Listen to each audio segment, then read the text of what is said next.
We are live once again. Oof. Have what a week. What a week. Like that's all I can really say is what a week. One of the craziest first weeks of one of the first weeks of a presidency I think I have ever come across. And I'm 42 years old. Okay. I am not an old man. I'm not a young man. But when I think of all of the things that have happened in this first week of the new of Trump presidency 2.0, I just have to say I've never been one more pleased with everything that I've seen. I've seen a much more focused Donald Trump than his first than his first term in office. Now, granted, I'm looking at this a lot different. I'm looking at this presidency with different eyes since the first presidency. I view Donald Trump's presidency with the lens of a man who realizes that he was wrong about the first term. I realize I am looking at this now through the lens of someone who realizes that the powers that run this world ran one of the greatest operations of all time, one of the greatest psychological operations in American history and really throughout world history.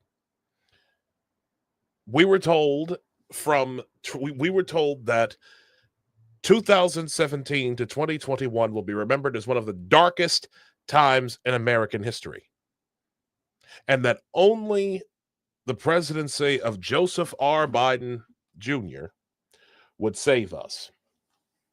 We were constantly bombarded with lies, half-truths, conspiracy theories, all sorts of stupidity about Donald Trump from a ruling class, from a class of bureaucratic, of elitist, snobbish, immature bureaucrats who wanted nothing more than to hold on to power for nothing but its own sake. We were told that in order to return the country to normal, especially after the chaotic year that was 2020, the summer of love, what I once called the summer of the year of clear vision. Perhaps I was more correct than what I had realized, because in 2020 we got a full blast of what communism with American characteristics would look like. It's a despicable time. And what we have, and throughout all of these things, we now understand that Donald Trump was probably one of the most vilified, one of the most lied about characters in human history. And it is in that spirit that this past week, the second presidency of Donald Trump has gotten off to quite a start. I want to welcome each and every one of you to Sunday Night Live with me and my boy Nostra Chavez, who I'm going to bring up to the stage right now. What's up, brother? What's up? Okay, like you totally changed it here. We back at it. Oh my God, bro. What a week. What a week. What a day. What a day. Hear about Colombia. Oh my God. I saw that. So I've been out all day with my fiance. Okay. It's been it's been like I've had this week, this weekend where we were like doing like a bunch of errands. Today's my mother-in-law to be's birthday. With the Bed Bath & Beyond, all that? Oh, you mean the empty fucking store? Nah, we went and picked up a cake and Yonkers and all sorts of shit. And I'm on the Metro North on my way back to Manhattan, like to head back to Brooklyn. And I see this thing about the Colombian president basically not letting an American flight full of deportees. So dumb, man. And he's like, yeah, we're gonna like we will not stand for this, and like you will keep us you will take our citizens back to your country, take them back to Estados Unidos. Yo, fucking gringos, right? Gringos malparidos. Oh no! Gusanos de colombianos. Enough of that, bro. Enough. Fucking cafeteros, man. That was a bad move, man. Huge. That was stupid. I mean, like, Trump is not playing around this week. He's probably not going to be playing around for the foreseeable future. Nope. And you're going to let the plane land. It's like, come on, dude. Like, what did you get out of that? Like, he's going to have. I think they're sending a plane now to pick him up. I think that's the update. That's what I just heard from my friend. But it's like, you just wasted your own money. You might have some like sanctions or whatever Trump's going to do to you. Like, there's a whole list of things he was mentioning. And it's like, just take your citizens back. I mean, like, Trump's in the right about this. They're like, your people. They're your people, and he's deporting them. So take your citizens back. Right. They're your fucking people. Take your people back. What are you trying to prove with this? Like, you just screwed yourself over more. It doesn't make any sense. It doesn't. It made absolutely no sense. You could disagree with him and be like, oh, I don't like that approach, and I don't like that he's deporting people and all that shit. But it's like, and I get it. I get why some people feel that way, but it's like, still, it's like, those are your people. America's deporting them, so take them. You got to take them. Exactly. They're your people. Like, I just don't understand. Like, very emotional. It's a very emotional response from him. Yeah. But then again, he's a fucking communist. Is he? I don't know. I heard Trump, I think I heard Trump say that, but I wasn't sure if that was true or not. Oh yeah, he's a big socialist. In that case, now it makes a lot more sense because, when's the last time they've done anything smart or looked, for future thinking? All they make is coffee. Numbskulls. Yeah. So I am going. So hold on a second. They're not even the best at making coffee. That goes to Misticos, the Costa Ricans, man. I need. Didn't I have I had a Costa Rican. We have good coffee. Yeah. We have volcanic. We got a lot of volcanoes over there, so we have volcanic soil. My ticos know what they're doing, man.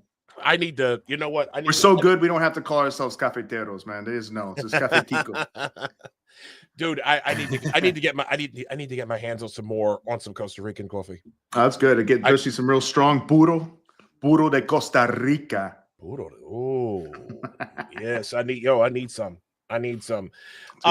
So how are you? How's the little one? Good. She's seems like she's finally getting a little better. She's been a little sick. She had a little cold, but it's not with the young one, a young baby. It's you never know what's going to happen, and they take it a little more severely sometimes. But I think she's on the mend now, so we're good. I think we're out of the worst part where she was like had fevers and stuffy nose and all that. She seems a lot less troubled by it. So it's good. Good. Thank God, bro. Thank Yeah, God. I'm thank so God. happy. Yes, very grateful. You never know what it could be, what's going to happen. But luckily, it was just a cold. We went to the doctor, and that's what they told us. How you been, anyways? I know you had a good weekend with the wifey, fiance. Yeah, man. Yeah, great weekend. Spent yesterday. We just ran around. I went up to the car dealership with her to get took her car to get serviced. I think they're trying to indoctrinate me into the cult of Honda. I like Hondas. I do. They're sturdy cars. They've been sturdy for my family and family members and friends. So yeah, I'm into it. I found. Oh, what you have you have one now? I've had no, I don't. Right now I got like an Infinity, but I've had Hondas in the past. My brother, my family, a lot of my family members have had Hondas, and they last a long time. So I mean, they don't like we've had like Fords in the past too, and not so good in our experience. Like some of them we had, like they kind of like fall apart quickly and have a lot of issues. So yeah, I mean, except the trucks. The trucks are I don't know these days. We never had a truck, yeah. So I don't know. It was like a Ford Taurus or something like my parents had or something like that. But yeah, no, trucks I'm assuming are built Ford tough. I hope so. I mean, that's what they tell. That's what they say. I mean, yeah, like I've always been like partial to German cars. Yeah. My last car was I don't got that kind of money though. That's too rich for my blood right now. I mean, I had a Volkswagen Passat. That was the very last vehicle I had. Was a Passat. It was a 2008, and I loved that car. I loved how it handled. Loved how it. I heard they're good. I heard Volkswagens are good in general. What they had before that everybody had back in the day. At least back in Connecticut, they'd had that. GTI. No, back in like the early 2000s, Jetta. Is that Volkswagen? Oh, the Jetta. Yeah. Everybody had the Jettas. That's right. Yeah. They're Germans know what they're doing. I found a CRV that I absolutely fell in love with. Yeah. And yeah, it was like good. No, it was the exact like options, the whole bit, exact color. Like they have this like really like cobalt blue. It's insane. Yeah, my mother-in-law's got one, and my parents have had them for the last two cars. They had an old CRV for a long time, and they just got a new one. So that's everybody, they bought it again, so it must be good. Nice. Well, I know everyone didn't come to hear us shoot the shit about cars. I don't think so. Yeah, they're probably, what are you guys talking about right now? So I'm just blown away by like the speed at which this week has gone. Okay. Time flies when you're having fun, man. Time flies when you're having fun and when you have competent fucking leadership. Listen, after 4 years of this asshole, 4 years of Joe Biden and the Democratic Party telling us, leadership matters. The adults are back in the room and all this other bullshit. Jesus. And meanwhile, the stuff that we're finding out, there's a lot of stuff we never. Actually, I got to see what I just sent you before, because that's something else I want to talk about. There's something like I read something regarding Instagram Taliban like hostages that the Biden administration didn't even tell anybody about that are still over with the Taliban. I'm like stuff that they never told us about, and we're still digging out of the shit that they laid out for us. And then this situation comes where the Trump administration, we are now 5 days. I'm sorry, 6 days into the new presidency. We've already got hundreds of illegal aliens going back. We've got a 90-day moratorium. We were supposed to go over some of the executive orders tonight, if I remember correctly. We're going to go over executive orders. We're going to go over some of the deportation stuff. We should probably, we talk about the Elon salute today. We should just a little. We don't have to go too deep into it, but okay, it's not that long of a conversation, but it's something to give or take. Yeah, we're going to talk about how we're going to talk about when leadership. Matter of fact, I'm going to type this banner real quick. First off, let put that there for everyone. I know it's a lot of stuff that's on that banner, but I want to just welcome everyone to the show. So yeah, we'll talk about our opening statements right here. I'm going to add another banner. Stand by. When hold on. When incompetency.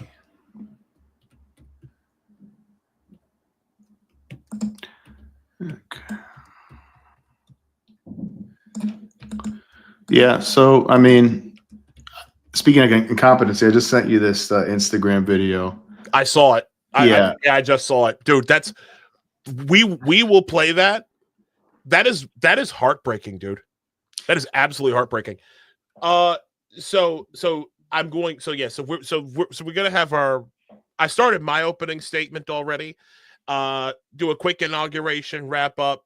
But like, there's it's all like there's so much to get into.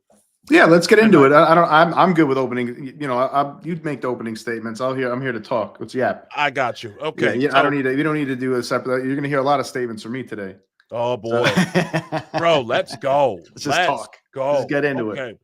All right. So as some of you, so you know, we're just gonna open up with perhaps the greatest turnaround in America, in the greatest illegal immigrant turnaround in American history. So earlier today, the president of Colombia, let me get his name real quick. Juan Valdez. Juanito Valdez. Nah, Gustavo Petro. Gustavo Petro. Petro, like Petro? Like Petro, yeah, Petro. Yeah, like, that's funny. Petro. That'd be a good name for a Venezuelan president. Mi español es basura. Petro dollars. Oh shit. Yeah. So anyways, it was reported earlier today that the president of Colombia, Gustavo Petro, a socialist piece of shit. Yes, he's a socialist. Socialist is communism. Like he's a communist that has not achieved right revolution. Full communism. Yet. Right. Yeah, it's pre-com. Exactly. Yeah, exactly. So not a good place to be, by the way. No. People are like, yeah, maybe it's not as bad as communism, but it's not so good either. It's not good to be near communism. Right, exactly. Or approach communism. I think people need to remember that. Well, for one, you can't ever the thing about communism is you can't ever achieve it. You know what I'm saying? Because remember, the revolution must be perpetual. And like this is all in their writings. The revolution must be perpetual. And once you get to a point where you think you're not in revolution, then immediately then you're in the status quo, and the status quo is to them right wing. So So that's a good way to run a country and a nation, is just to, I guess, kill the government every 5 to 10 years or something, and overthrow it, and just anybody who's somewhat more successful than other people, just take all their stuff and maybe kill them too, and kill everybody loyal to the old people. That works. So that's a good way to live. It's a good way for a country to rerun, I think. Exactly. So my boy Paul's back. Just real quick. Big Paul. Yeah, man. He said Joe Biden in the past year sounded like he had half a foot. He had a foot and a half in the grave. Oh yeah, he looked like the Crypt Keeper a lot of times. Yeah, he did. So real quick. So Biden says no. I'm not Biden. What the fuck am I even talking about? Gustavo Petro. Yeah. So Gustavo Petro, basically, there was a flight that came in. That was like, listen, it's a bunch of deportees. Listen, this ain't the Biden administration. Democrats ain't in charge anymore. Okay, if you are an illegal immigrant, if you are an illegal alien, it is like this administration will find you, and they will send you back home. They will crush you. Nah, you're going they're all going back. You're all going back. I don't care what you might say. If you're here illegally, you're done. Like playtime's over, folks. Playtime's over. I do hope that Trump like focuses on the criminals and stuff though first, because I just think like that is such a big priority, and there's probably enough on your plate with that. Like focus on the criminals, the terrorists, the Chinese agents first, just because it's like we got to make sure you get them, cartels, everybody. You got to make sure you get those guys first. Absolutely. I hope that's the focus. I know sometimes you might just take some people who illegally. They were just illegals here anyways, and I guess they're all technically criminals in that sense, but but the ones who are like violent criminals, gang members, all that, like I really hope those people need to be the first ones removed, because those are always their constant threat, those people. Absolutely. I don't know, do you think that Trump is going to try, or Holman or whatever, to try to take out all illegal immigrants? Because I don't even know if that's possible personally. Like I feel like that's, who has the resources for that? It was like 40 million people. That's a lot, man. Oh God! Listen, like, realistically, if they were realistically speaking, it was reported earlier this week that now last week that 80,000 out of the 300 missing children that the Biden administration lost have been found. So if they're 80,000, 80,000, yes, that was reported. Jesus. Wow.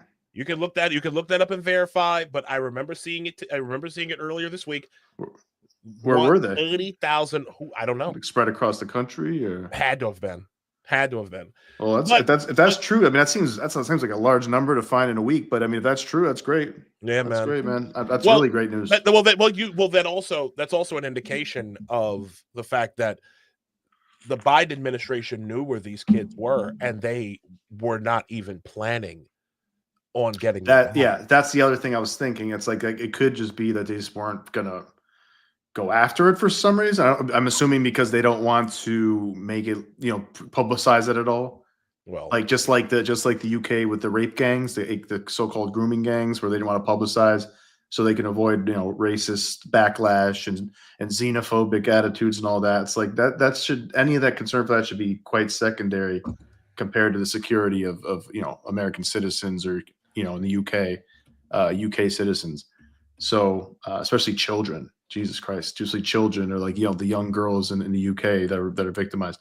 It's like, what world are you living in that like you're even considering the well-being of immigrant people potentially getting mad at them or attacking them? Which is probably the worst thing that would happen, and they're innocent. When the most important thing is probably to publicize the fact that it's happening and make sure people stop it. Make sure people watch out for their children.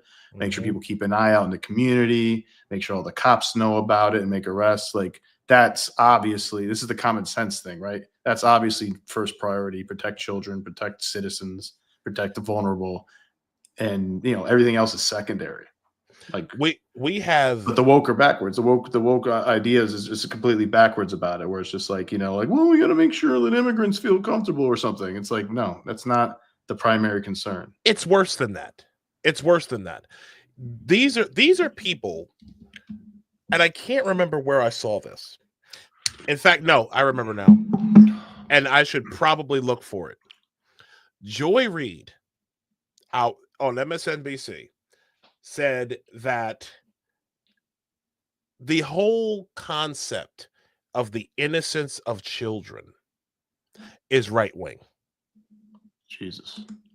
That is something only communists say.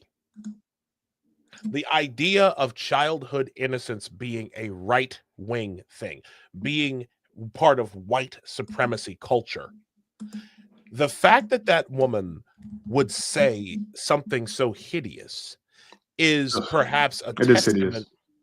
Huh? That is hideous. It really is. It's beyond that. But getting back to Gustavo, getting back to El Jefe Petro. El Jefe Petro. So the real boss here, and listen, I don't. Trump has made a believer out of me on a bunch of different things. Okay, But this right here let me know that this man is very serious and is not fucking around. From his Truth Social page, quoting, I was just informed that 2 repatriation flights from the United States with a large number of illegal criminals were not allowed to land in Colombia. This order was given by Colombia's socialist president, Gustavo Petro, who is already very unpopular amongst his people. Petro's denial of these flights has jeopardized the national safety and security and public safety of the United States. So I have directed my administration to immediately take the following urgent and decisive retaliatory measures. Emergency 25% tariffs on all goods coming into the United States. In 1 week, the 25% tariffs will be raised to 50%. A travel ban and immediate visa revocations on the Colombian government officials and all allies and supporters. Visa sanctions on all party members, family members, and supporters of the Colombian government. Enhanced customs and border protection inspections of all Colombian nationals and cargo on national security grounds. I don't know what that is. IEEPA, Treasury, Banking, and Financial. These measures are just the beginning. We will not allow. That might be the one that hits them the hardest too, especially the decision makers. The last one, the Treasury, Banking, and Financial sanctions. Mm-hmm. These measures, it sounds like Trump is Trudeau and their funds there. Yeah, man. These measures are just the beginning. We will not allow the Colombian government to violate its legal obligations with regard to the acceptance and return of the criminals they forced into the United States. That was President Trump. That's nice, man. I like that. I think they obviously, like I said, they have a responsibility to take back their citizens, especially if they're being deported, especially if they're criminals. And regardless, if they're being deported by our country, it's their people, so you're taking back their citizens. And it's like, if you want to play games, like, Trump. I'm glad Trump set an example for him, for the Colombian president, for anybody else who's going to be like, no, we're not going to do it. It's like, all right, this is what's going to happen. Yeah. So I expect that's probably not going to happen too often anymore after this. Well, I'll give you a perfect example. Listen, I'm about to give you a perfect example because I've been going off. I've been going off today. After I got. So here we go. In 1 hour.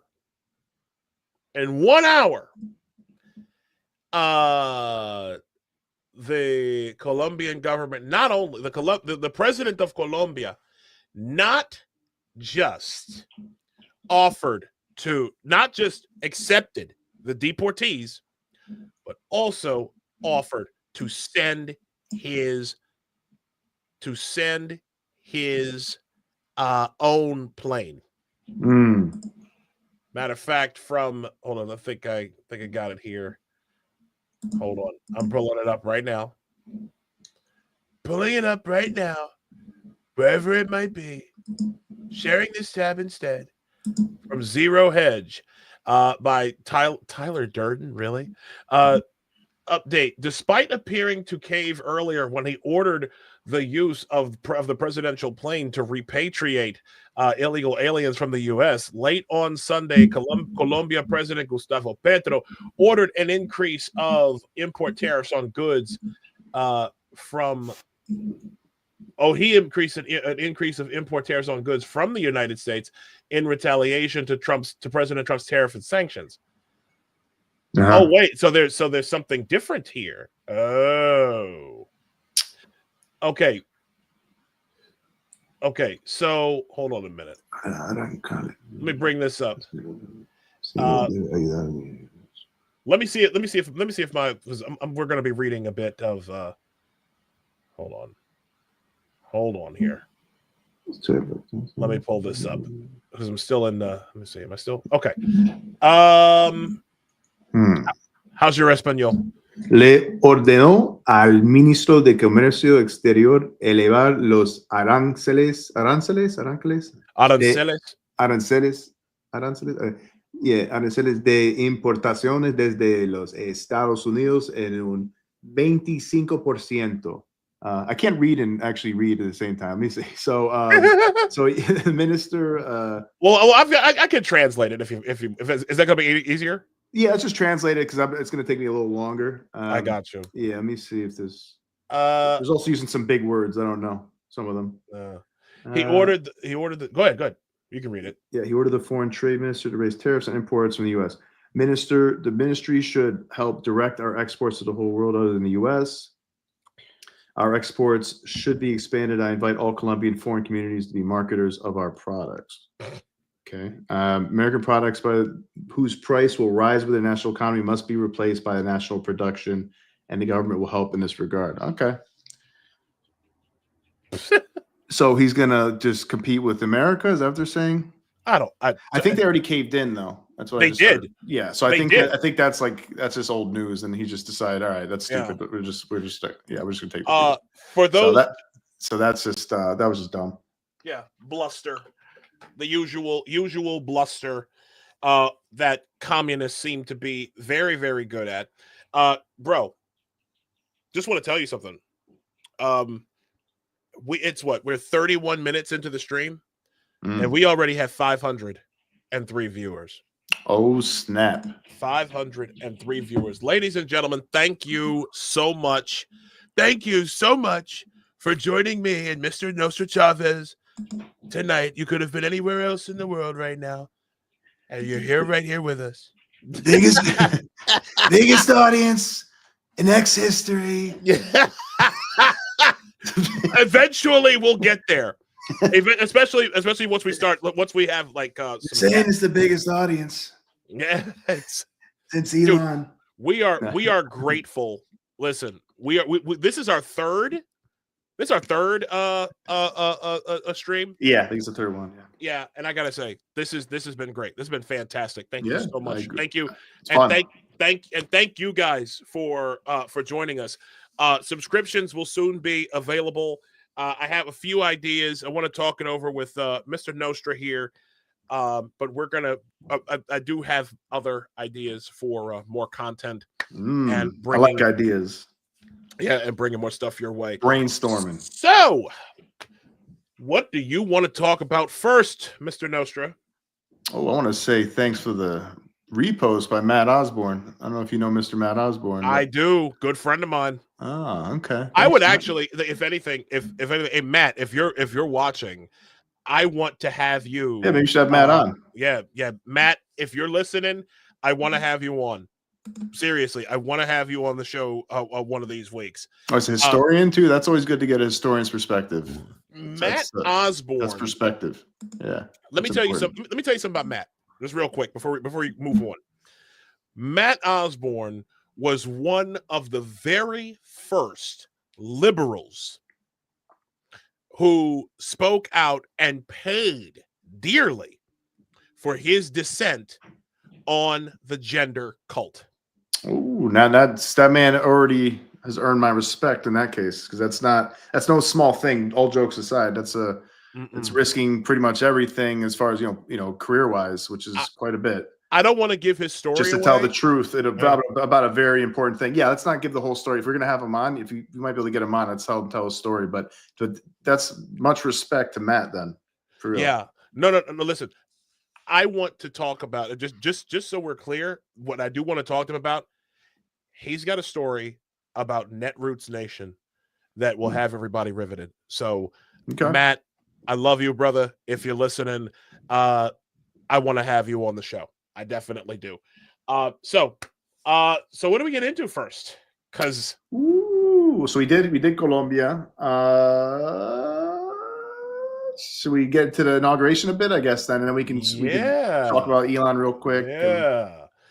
So I've heard a lot about how, well, first off, the inauguration was, as we all know, it was moved inside. Okay. It was moved inside due to freezing temperatures. And freezing temperatures, and also there were multiple threats on on Trump's life. Yep. And I I will say, expected, unfortunately. which were very much expected. I mean, let's be honest, there has been a desperation on the part of leftists to keep this man away, as far away from the Oval Office as possible. The man was almost head tapped on live television, and I've talked about that before. How once that man, he was already trending to win to get elected, but once that bullet, the bullet that was supposed to pierce his brain, only pierced his ear, that was the end of the election right there.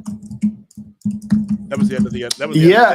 It was. I think that was, and it already was, like, I think moving in the direction of the right culturally, big time.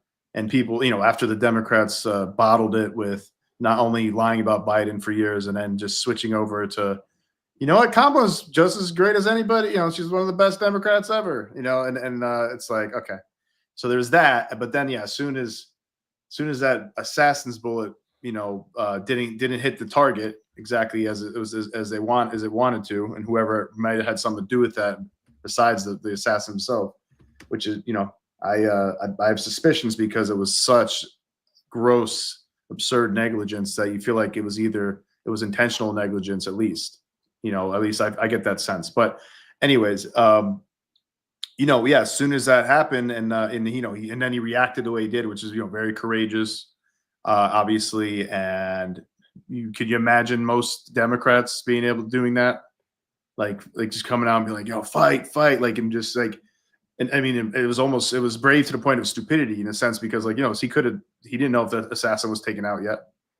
But he's like, defiant to the end. So I think, I've earned a lot of men's respect. I think like the Rock, I think, even came out and said something like, a lot of people came out of the closet, I think, that day. And like, they say, you know what? I don't care. I think Zuckerberg did. They're like, usually like in the side of the progressives or whatever. And th're like, you know what? I don't care. I have to say that was badass. And I don't care how bad you want to talk about this guy being Hitler or whatever. It's like Hitler, I don't care if you say that or not, but this guy was very brave in that moment and inspirational. And who that wins over a lot of people, moments like that. I mean, that was one of the most historic moments in American history, I think, honestly. I mean, like, assassin attempt on the president, and he survives it and rises up defiantly like that. It's like a movie. Yeah. Anyways, we digress from the No, because listen. Yeah. All of those things are part of it. Okay. Yeah. And sure. It's a context. And I will say this, as someone who hated Donald Trump, and like during his first presidency, as someone who was a very fervent Democratic supporter of the Democratic Party up until about 2022, I think of the impact in which I think about where exactly this country would have been headed had he not survived that attack. I think. Yeah. That is darkness. It would have been bad. Like, thank God. I don't give a shit what your politics are. Thank God that he didn't get killed, because that would have been real bad. I think a lot of people would have reacted very aggressively and severely and emotionally, and it would have been ugly. And it would have been. And I can tell you right now, I know people who would have celebrated that man had he gotten his head blown off. They would have celebrated it. It would have. They would have had parties. Probably a big percentage of the country would, I would say, or way bigger than we'd like to admit. Let's put it that way. And I wouldn't be surprised if it was like 10-20% of the country or something, potentially. And I can tell you right now, or at least kind of celebrate it. At least. I know people who would have. I think I do too. Yeah. I know people who, the second the bullet missed, they're like, we're like, fuck. No, some people said that. Like, how could some you people tweeted it. Yeah. Some celebrities, like my man from Tenacious D, which I it's sad. I like Tenacious D. Otherwise, like, I was a fan of theirs back in the day. I think they're funny.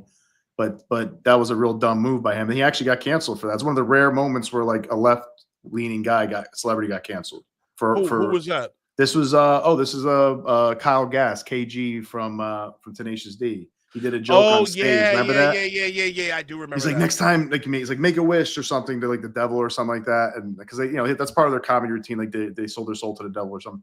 It's funny. It's like this is before all of the crazy, everything is the devil stuff. This was like 20 years ago. But so anyways, but he was just like, actually it was more than 20 years ago because they were in the 90s doing this. But anyways, he said next time don't miss or something like that. And then they, and then I think they canceled the tour. I think Jack Black canceled the whole tour and stuff. Like that's how serious it was.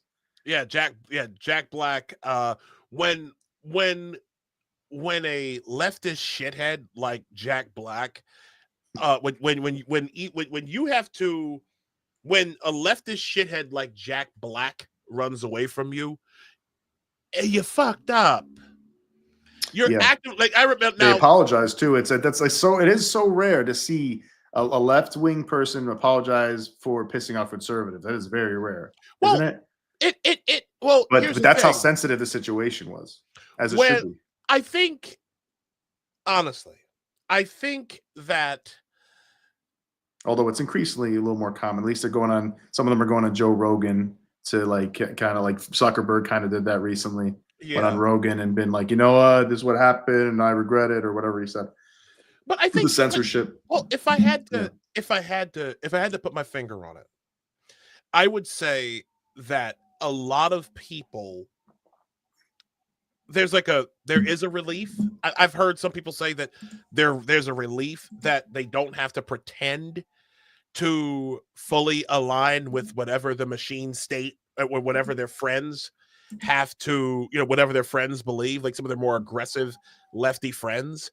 There's this relief that finally someone else is in charge that actually knows what the fuck they're doing, that's not a leftist blowhard, that's not going to emotionally abuse their friends and everyone around them into believing what they believe. Oh yeah, I'm sure there's a lot of that. I remember, I think it was there were reports of like Biden administration people. No, it was Mark Zuckerberg. Mark Zuckerberg said that when he made the announcement that Meta was getting rid of DEI, getting rid of like their trust and safety departments and all that.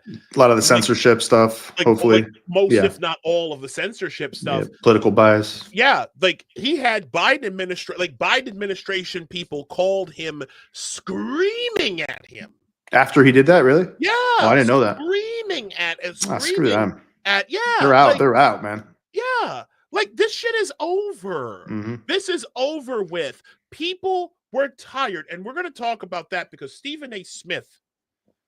Yeah, I'm a big fan of Stephen A. Smith lately. I am too, and I think I loaded. You know what? I didn't. Shit, but it's okay.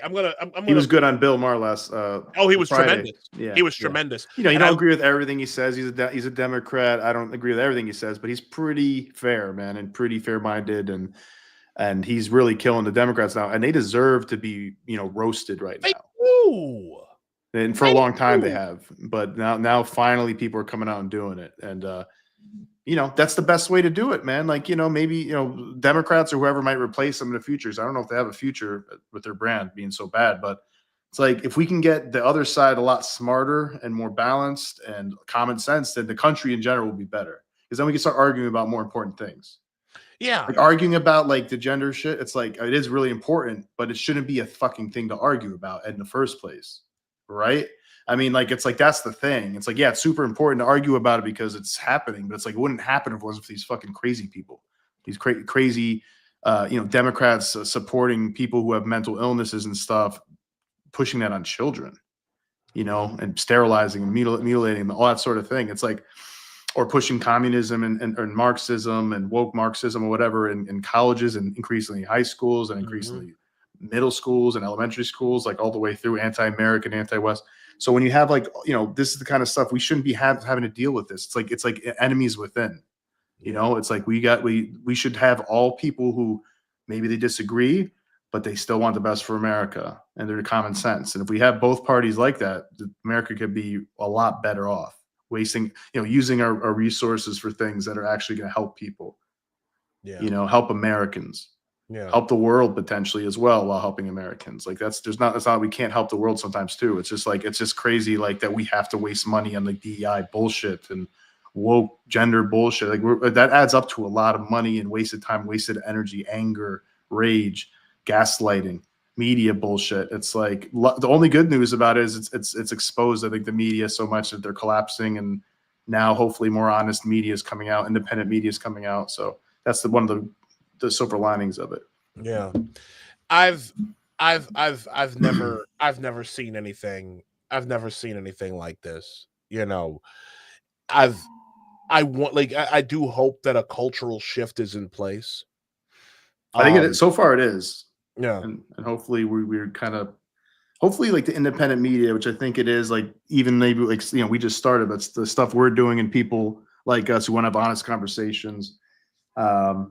People like Rogan, who gave a platform to so many dissenting voices and smart people and honest people who want to do, just see things better, see people be more honest. Yeah, man. People like that, I think, give us hope to, that we can everybody will be a little bit more honest and truthful and be more wise instead of being so ideological captured on both sides. Both sides could be a little crazy too. I don't know if they're equally crazy, but they could both be a little crazy and misguided. So yeah. You got to let the truth shine, smart people with good intentions. Yeah. So and patriots. Yes. Amen. So I'm going to say this. Okay.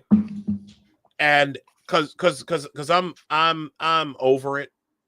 I'm over it when it comes to the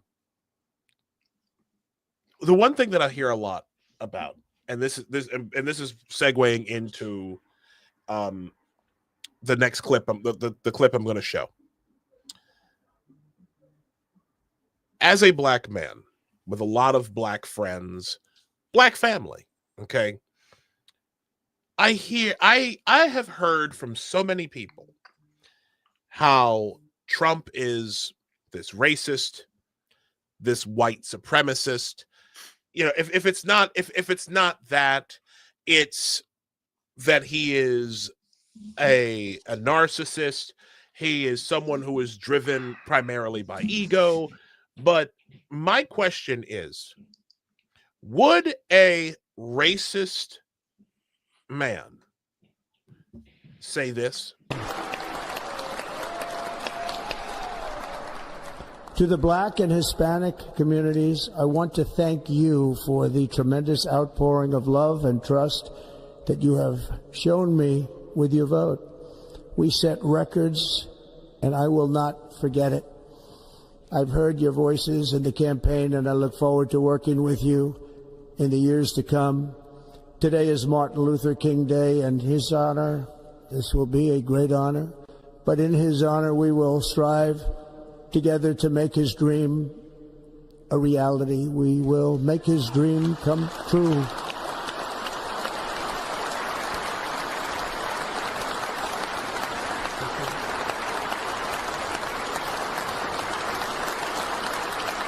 Thank you. Thank you. National Unity. I'm tired of this. No racist person thanks Black and Hispanics for their support. By name, by group, in an inauguration speech. He definitely didn't have to do that. That's for sure. So you gotta ask yourself, why did he do it? I mean, if he's a racist or white supremacist, I never bought that. I think there's been plenty of Black and Latino people who said they knew him or know him and they love him and he's always been great with them and stuff. So it's like, I'm sure he's maybe done some people wrong or got some people mad in the past, but it's like, there doesn't seem much evidence for that. Like it's basically, I think all the evidence that the left kind of tries to use for that is that he, that he wanted to control the border. Basically, it's like the main thing. He wants to control the border, get legal immigrants out, especially criminals and stuff like that. So that's not enough for me to make a statement like that about Donald Trump. And like you said, that that little part of the speech that he gave in his inauguration speech obviously shows that he's very grateful for those votes, and doesn't sound like somebody who hates not anybody who's not white or doesn't want to help anybody that's not white. It's despicable to me, honestly, because this isn't fair. It's not fair. We haven't even been able, like, this man, I get it now, right? I get it. Like this man really has never had a real shot. No, that's true. Black people. He's finally got a honeymoon period. He's never had a honeymoon period. Yeah.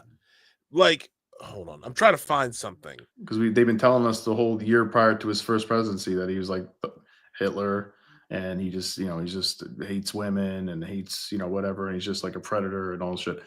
And it's like, and then they just start, then he was a traitor and all that. And it's like, now he's finally actually got a real honeymoon, a real fair shot. And I'm glad he's enjoying it. And he's obviously put in a lot of work this week. So he's already he was in California before this week already. Like he's busy, man. And that's good. That's what you want a president to do. You don't want a president hiding in a basement or sleeping, or staying up till, going to bed at 4 or whatever the hell Biden was doing. Sleepy Joe. You want somebody who's active, signing orders, making laws, making moves, going to California where he's needed. I think he went down to like North Carolina or something like that too. It's like that's like he's not fucking around. He's not. And I will say this: it is a relief that he isn't. Yeah. But I'm going to give full credit to Steven Crowder and the Louder with Crowder Mug Club. I have been on a Steven Crowder kick over the last few weeks, and I enjoy his show. I see why he's a bit eccentric, but it's okay. I love the production value of his show is very, very high. I see why YouTube did what they could to get rid of him during the Biden years. But the one thing that I like to do that I'm going to try to do a better job on this show of is heightening contradictions. Yes, I'm doing something a bit Leninist Marxist. Okay, fuck you. I'm going to heighten the contradictions a bit. I'm going to do what I can as I remember them. And as we continue to grow together, I will present to you contrasts of both what the left and the right have done. But in the context of exposing hypocrisy. Okay. The Democratic Party are the most hypocritical fucking people I've ever met in my life. I have dealt with people on the right. I have dealt with people on the left. Okay. I was raised conservative. I was a liberal for very long, 15 years. Mm-hmm. Okay. Same here, pretty much. Yeah. I used to be I still consider myself a liberal because I believe that actual liberals, classical liberals, are what conservatism or what conservatives actually are. I believe that our fight is that to be against racism is American. I believe that women should have a right to choose, right? But the thing about it is the Democratic Party have pretended for years to be the friend to the middle class, the friend to the black man, the friend to the Hispanic man.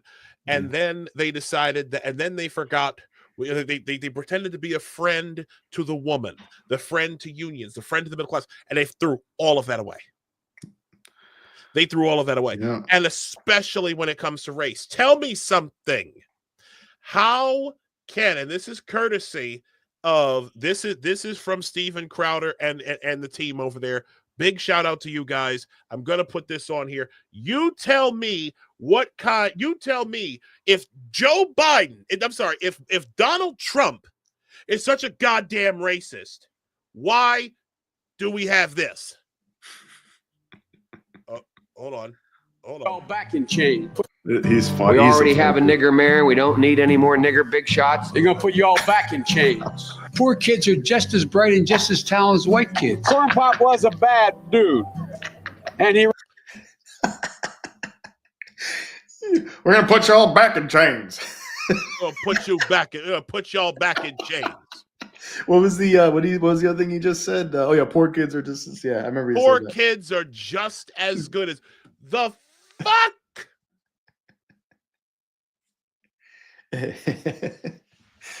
It's actually kind of funny. Yeah, but Donald Trump is the racist, right? Yeah, no, Trump's never saying Donald anything nearly Trump as racist. is the racist, right? That's just the beginning of the freaking video. Yeah. Donald Trump is a racist, right? Yeah. Yeah. I'm gonna play that again. I can't wait for the "You Ain't Black" clip too. Oh yeah. Oh, that's in this. That's in this video. That's in this video. But I'm gonna play this again. Charlemagne's face when he said that, man. Yeah. We already have a nigger mayor. We don't need any more nigger big shots. They're going to put you all back in chains. Poor kids are just as bright and just as talented as white kids. Corn Pop was a bad dude. And he ran a bunch of bad boys. Let me start off with 2 words. Made in America. They gave me a list here. 4 more years. Pause. 4 more years. 4 more years. Time to close. Pause. Endings and begins. You must have been watching It Is What It Is. Oh. The pause there. Ending and beginning. Bunch of killer and murder. Look at this. Look at this. Is that what he felt? Oh, wait. Who's he talking to? What are you doing? So Jill, like Shane if there's Gillis said, ever he's a like a problem, Roomba, just man. walk out on the balcony here, or walk out, put that double barrel shotgun and fire 2 blasts outside the house. If you want to fight against the country, you need an F-15. Oh. Yeah. What? I mean, it goes on for a while, and the "You Ain't Black" thing is in here. The "You Ain't Black." This video is like one of Steven's, like one of Crowder's like big like time to close. He did one for Jimmy Carter. He did one of these for Jimmy Carter, and it was fantastic. But yeah. The "You Ain't Black" thing is in here too. Yeah, it's like it's near the Problem figuring out whether you're for me or Trump, and you ain't black. We're saying extend. Let Charlemagne respond. I love doing that. My brother Adam B. Coleman. Every time he puts like something out there, I always drop. A lot of times I'll drop the Biden "You Ain't Black" meme because he's was he? He was the president of Ain't Blackistan, right? Yes, he is the president of Ain't Blackistan. Shout out to Adam. Adam, I love you, brother. Shout out to Adam B. Coleman. Man. Yeah, man. He's another one I want to have on this show. I I actually him too in a second. Yeah, I actually He got a good tweet before. Oh, what? Really? Yeah, I think so. It was what did it say? I forgot. I was looking at it. I was gonna share it to somebody else too. What's my brother Adam say? Wrong speak.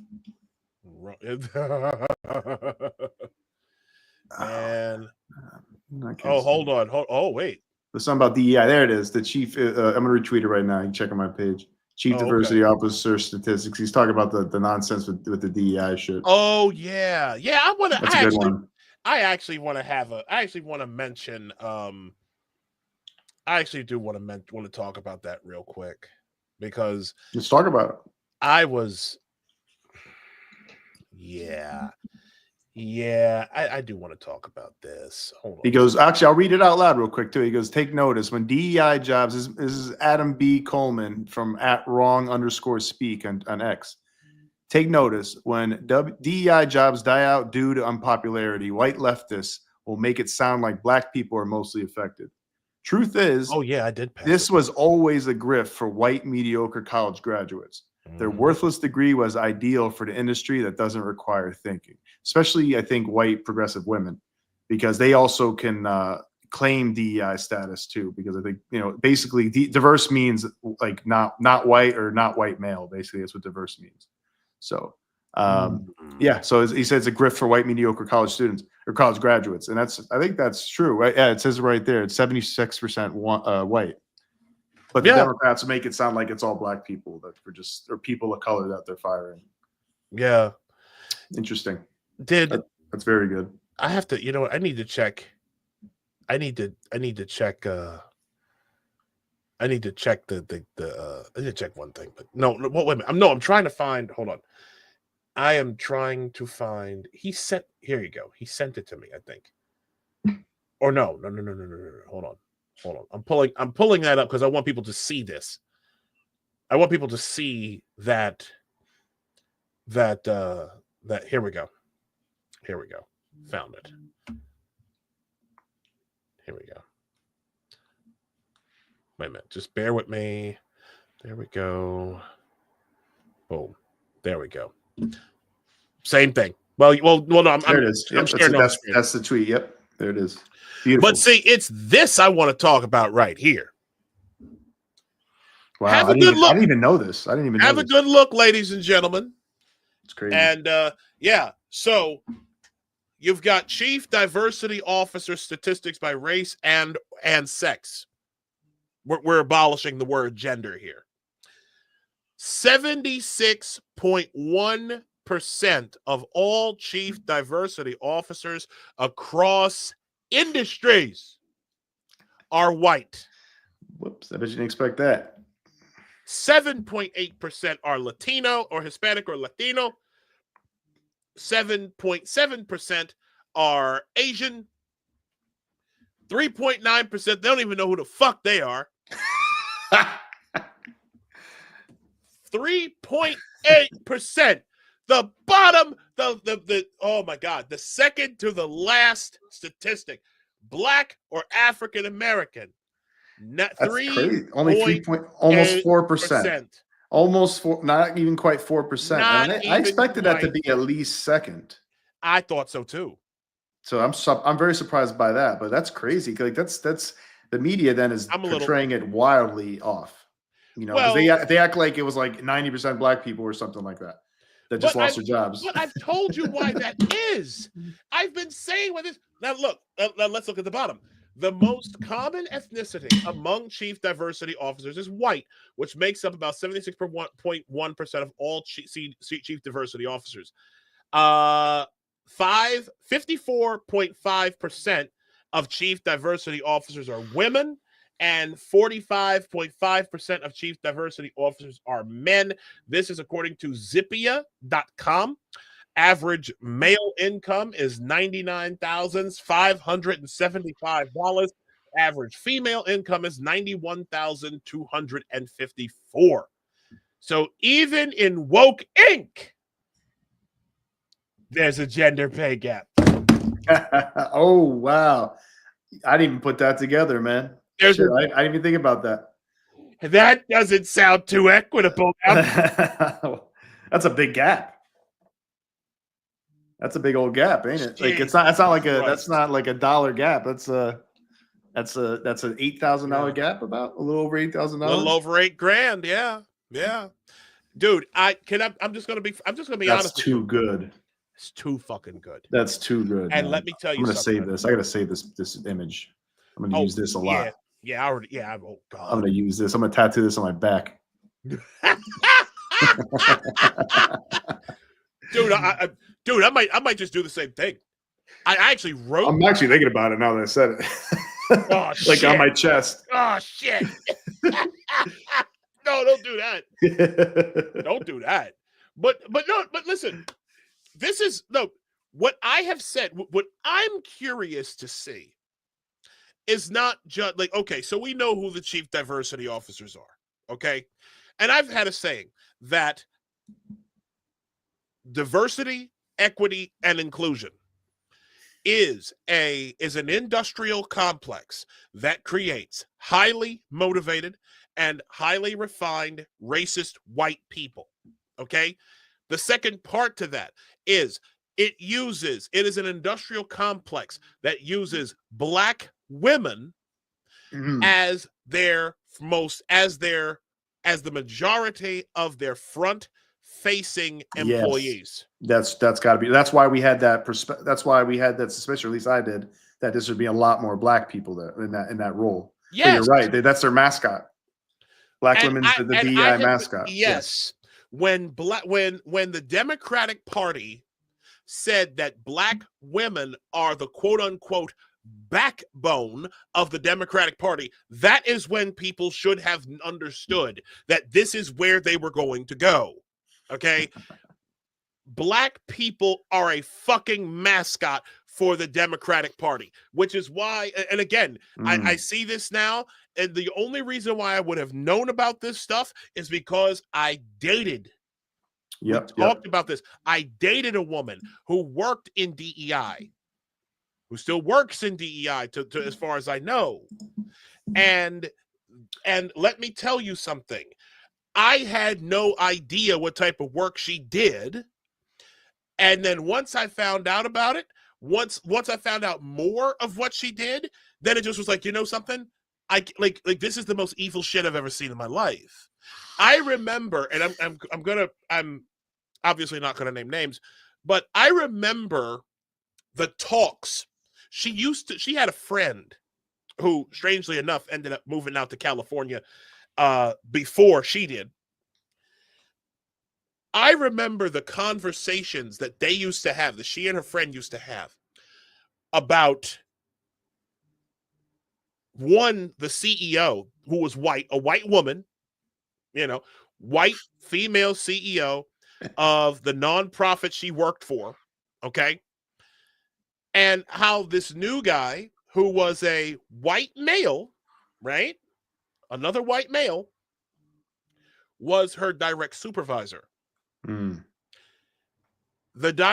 direct super, the white guy was the director of her team, okay? And apparently she had said something to the effect of, my ex-girlfriend, that is, she said something to the effect of, well, I'm going to leave my job if I'm going to leave my job if this guy becomes my supervisor. He becomes supervisor, and she fucking stayed. So clearly you have absolutely no self-respect. But again, she keep that promise. Right. So, and I remember conversations that she and I used to have where she would talk about like the work that she was doing, and she would complain that she was constantly getting frozen out. She didn't like that her work was getting edited by a white guy. Okay. Like this here, she's this black woman of African descent. She's like I'm talented, and how dare this white man edit the work of me, a white woman. You know what I'm saying? Like that was the dynamic that I remember her talking about constantly. And that is the dynamic constantly in play. Imagine being obsessed with that like so much. It's so it's kind of just disgusting and soul torturing. It's being obsessed with race and identity all the time.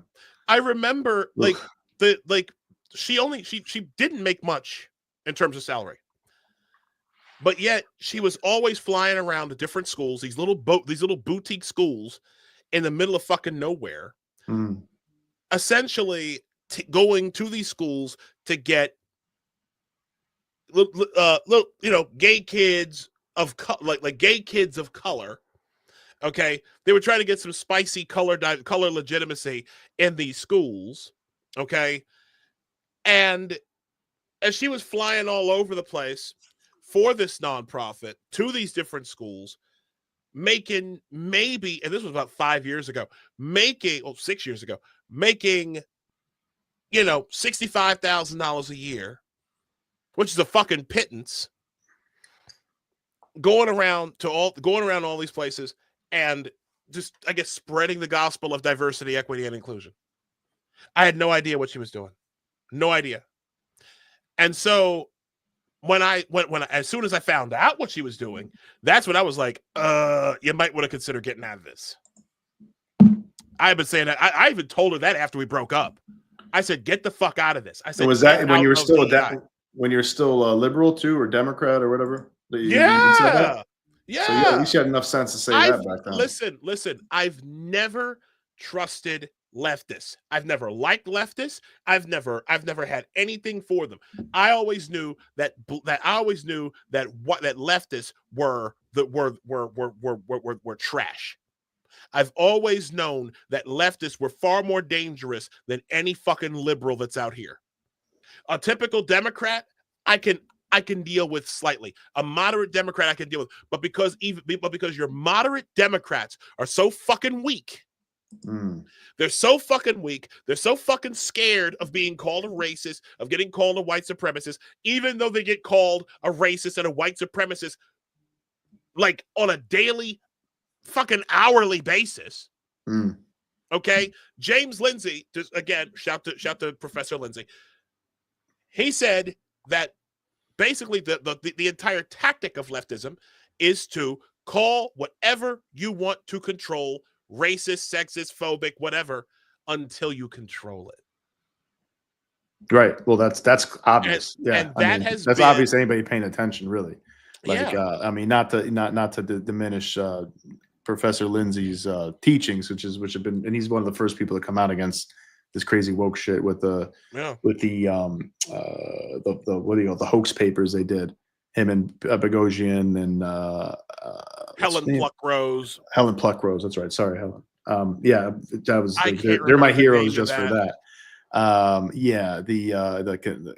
The conceptual penis and the dog park. Right, the dog park rape and all that shit. Just made up all these different papers, these woke papers, and they actually get published. Some of them got awards. Yeah, some got awards. Yeah. I think one of them they actually used the Mein Kampf and just changed the words to made it like a feminist paper, but it was actually the Mein Kampf, like word for word, besides changing a few words. And I think they got published with that. So it's just like, this is how stupid these people are. That they would make these obviously ridiculous papers, and they're like, oh my god, it's so brave and so brilliant, so we're gonna share this about like rape in dog parks. Like, they're goddamn dogs, man. What the fuck is wrong with you, bro? What is wrong with you? Like, good lord. Rape culture, that's what it was. Rape culture in dog parks, I think it was. Yeah.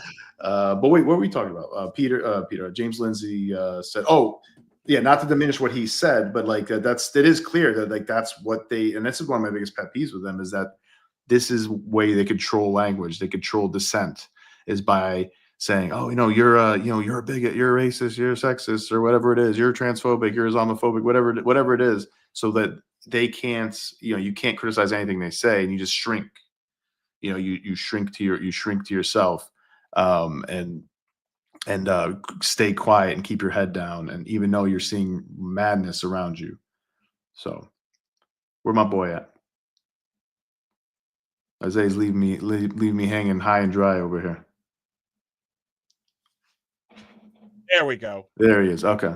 Make me panic, man. It's just Let down the panic here, over here by myself. Down here. That's what I was trying to do, because what do I do, man? What do I do? No, I have this gigantic bottle of water, and I didn't want to look crazy, but I'm still learning StreamYard, which, again, shout out to my boy MLS Moves. Will from MLS Moves, good young man, got a great YouTube channel. Okay. Covers all of MLS, Major League Soccer.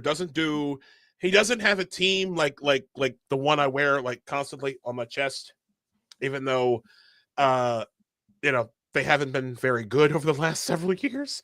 But shout out to New York City FC, man. Yes. New York is blue. You go. Remember me. Yeah. Your boy Nostra. You remember me. Come on. Bro. Some of you guys are probably watching. Dude, I'm gonna tell you right now. That's what I used to do in the old podcast. But no, I think they're going to do. I hope they do big things this year. It might be a little slow, New York City, with their new coach. But anyways, but no, MLS Moves was the one who turned me on to StreamYard, and every time I talk about StreamYard, excuse me, I'm gonna mention him because he's the one who told me about the streaming service. And I thank you so much. It's what he uses, and it was because I was using Streamlabs before this. Streamlabs is so overcomplicated, and it's needlessly overcomplicated. Needlessly. Okay. So I've got a great setup. It's very simple stuff, and thank you again to MLS Moves. You're a great kid. Love you, brother. Anyways, so I guess the next day after the inauguration, and we're still talking about the inauguration. Back to the inauguration. We like to digress on this this show. Yeah, we do the weave. We do the weave. Yeah, it's the weave. Yes. Sometimes we have to be brought back, but then you got to master the weave. We got to master just like our president. Exactly. So speaking of DEI, which is again an industrial complex designed to create highly motivated and highly refined racist white people at the expense of black women and their gifts, as proven here. There ain't enough for y'all. Yeah, seriously. No, you know what? Let me just take a second here. I'm gonna go solo here for a second, okay? If you don't mind. No. Go solo, man. Okay. Stand by for a sec. Ladies, I love you. Okay?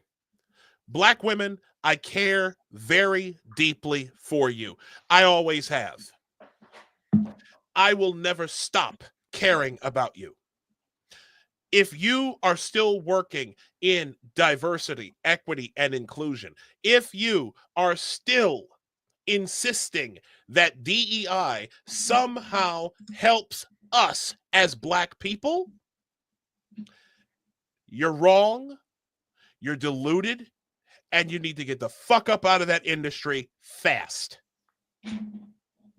You have been used this entire time. You are being used.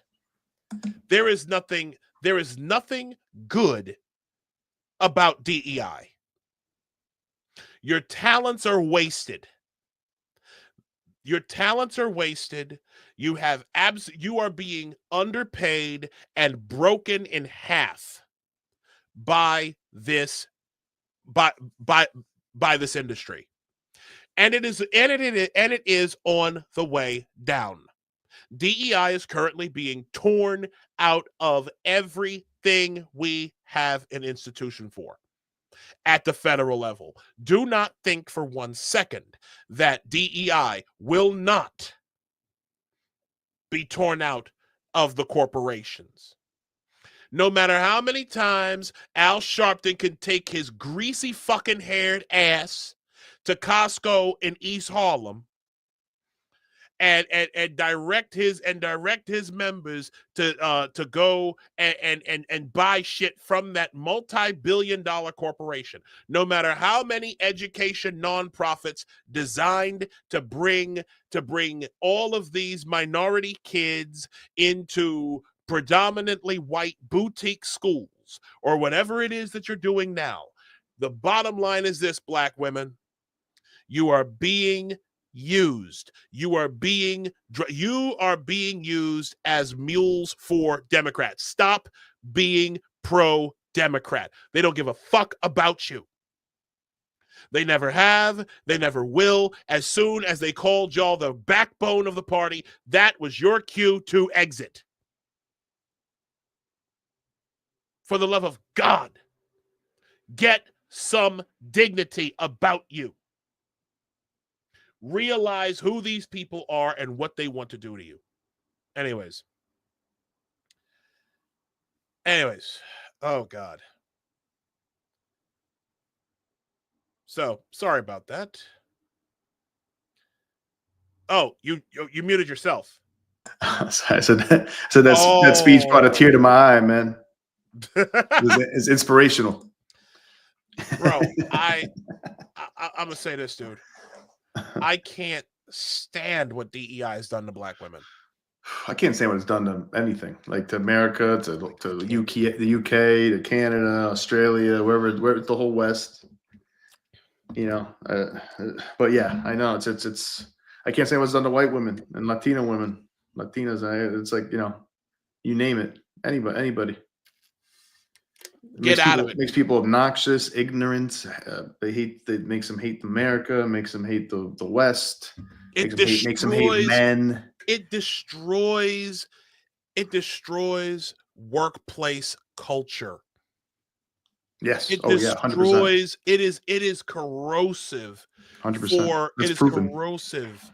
Yeah, there's reports on that. Right. It's corrosive for good work They environment. spend so much money on it for these seminars and these DEI officers and HR people who are basically DEI officers half the time, and it's like they spend so much money on it, and it actually makes things worse. It's so dumb. It's so fucking dumb. It is, and it actually makes it. What makes it worse? Yeah, is the fact that I'm trying to. It's a net negative, 100% net negative. So much of a net negative. Yeah, it is so much of a net negative. Not even close. And I actually want to give some clarity to this. Oh shit, that's not what I wanted to do. Hold on. That's what I meant to do. Okay. All right. Stand by a second. What I wanted to do is I want to, let me see. Is it in here?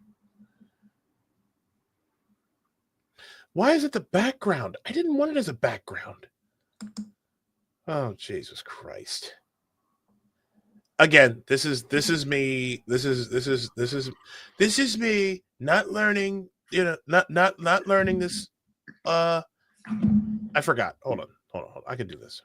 Because I have to show this. I have to. I believe in you, man. You can do this. All right, here we go. So here we go. So here is oh boy, the Fairfax County Public Schools, Fairfax County, Northern Virginia, Office of Equity in Organizational Chart. Yeah. So a report came out today that that a significant amount of money was allocated to Fairfax County Public Schools' Office of Equity. Maybe you want to full screen that chart. Yeah, let me see. I say if you can, just remove us from it, because it's hard for me to read what it says in the boxes. It's a little better. Is that better? It's definitely it's better than before. It's still a little hard, but it's better than before for sure. You could at least make it out if you look closely. Yeah, so at least I see what they're saying. Shit. I might have to put on my glasses. I actually put my contacts in for this one. Yeah, I'm gonna have to see where the hell I put these things. I can't zoom. I'm about to bring sexy back right now. And I put these things on. Let me tell you. Tell me if that's a little better. Yeah. Yeah. Now it's or at least it's getting magnified. I don't know if it's a little blurry still. Where the hell are these things? There they are. Goodness me. I'm gonna keep these out. Okay. So let me know if you can see them. Okay. Yeah, I think so. Yeah, it's better. It's probably as good as it's gonna get, but it's better than before. Before I couldn't make out anything. Yeah, I'm an old geezer. Just crossed the 40 threshold. Shut up. Shut up. Oh. Nah, Did the Bills lose? Did the Bills lose? No! You were supposed to beat the evil empire. Yeah.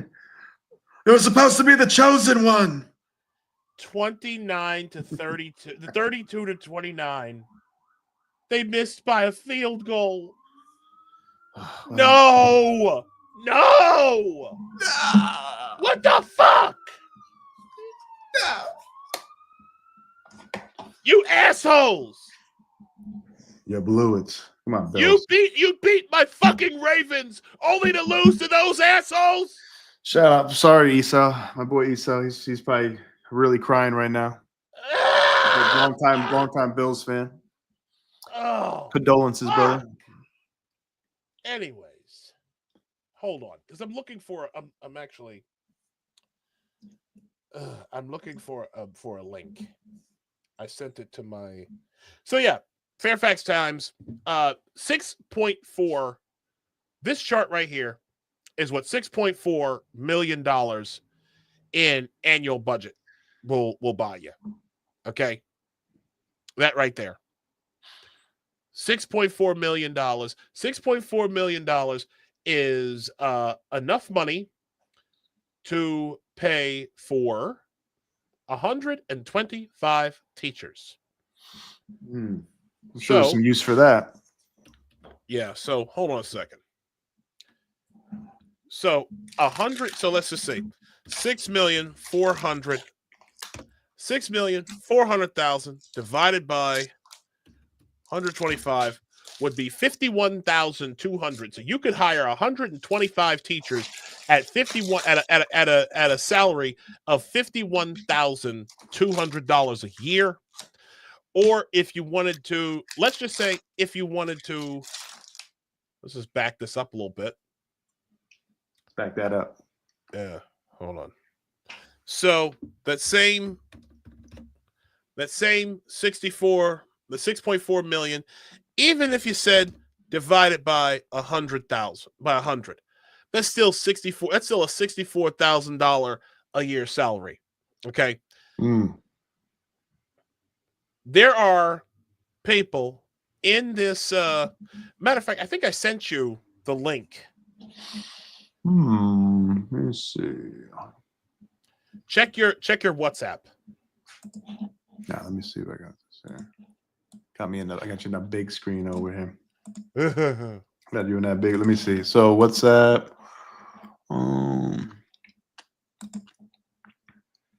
Yeah, I got it. Yeah. 6.4. Put that link in the private chat. All right. Yeah, because I want people to. I'm not even on. Hold on. There we go. I got you, brother. It's in there. All right, copy. So we pull that up here. All right, so let's make sure that I am properly. Okay, here we go. From the Fairfax Times, headline: Price tag of equity in Fairfax County schools, $6.4 million. With the Trump administration axing diversity, equity, and inclusion jobs throughout the federal bureaucracy, Mark Spooner, a 79-year-old retired attorney in Fairfax County, unearthed startling documents through a public records request detailing the price tag for salaries of 52 employees in the Chief Equity Office of Fairfax County Public Schools. $6.4 million, or enough to pay for about 125 new teachers. I mean, at least we have put that money towards people who will tell everybody that they're racist and sexist and how the country and the company are white supremacists. I feel like that's a better use of that money than 125 teachers. But look at this. But see, here's how you can tell that this is a self-serving industry here. According to documents, Nardos King, the chief equity. I'm gonna pull up that fucking guy, Nardos King. Is that a Greek name? Nardos? Yeah, hold on. Yeah, Nardos King. Nardos King. Oh, maybe it's Indian. I guess. I don't know. But yeah, her picture. But yeah, here's Nardos King. I pulled her up. Chief right here. Equity Officer, man. You can't get enough of these people, huh? Yeah, but she's apparently the she's the chief equity officer for all of Fairfax County schools. So this woman, if we're going back to Well, before you go on, I always want to ask you a question, Isaiah. How popular do you think Nardos King is over in Fairfax County schools among the teachers and administrators? My brother, I can't even imagine. Sure, she's very popular with them. Because if there's one thing that I know, first off, look at that smile. That smile is fucking forced. She seems like a sweet lady. Yeah, that smile is fucking forced. Everybody who works in DEI is a raging fucking narcissist. Yeah, please understand that. Every single one of them are cluster B fucking have cluster B disorders. That's probably a fact, actually. Bro, take it from. I will show you. Remind me when we get off of here. I will show you some of the shit that I got from a certain DEI person. Okay. But Nardos King was appointed Chief Equity Officer for FCPS in July of 2023, after serving as the interim Chief Equity Officer since 2021. Prior to her current position, King served as Assistant Superintendent for Region 3 and Executive Principal for Region 1, Assistant Superintendent for Secondary Schools in Baltimore County, and Principal of Mount Vernon High School. And then, so let's go back to this. So Nardos King, who is like I said, is the aforementioned Chief Equity Officer at FCPS, makes the highest salary in the department. This bitch earns $258,641 annually, more than the salary of U.S. Vice President J.D. Vance, United States Senator Tim Kaine, which is basically, well, if we're going to be honest, for most senators, that's just their universal basic income. U.S. Representative Jerry Connolly, and other top lawmakers. King reports to FCPS Superintendent Michelle Reed, who just got a pay raise to $424,146. Which is more than the salary of the President of the United States. No, look, I mean, in fairness, it's what is her role? The superintendent? Yeah. I'm sure that's a more important job than the President of the United States, the leader of the free world. But And oh, perfect. And once again, hold on. You want to see what she looks like? Are you ready? Drum roll, please. She got a beard. She a white woman. She'd be a white woman. No, well, she'd be a white woman. There you go. Where the white women at, y'all? Where the white women at? Hey, yeah.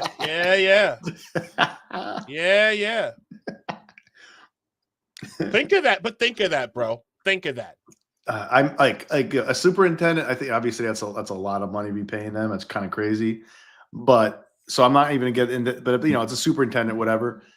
It's a lot of fucking money. But like the DEI diversity officer, whatever. What is Nardo's Chief Equity Officer? There's no way she should be making any money for that job. Let alone, was it 200,000, 220,000?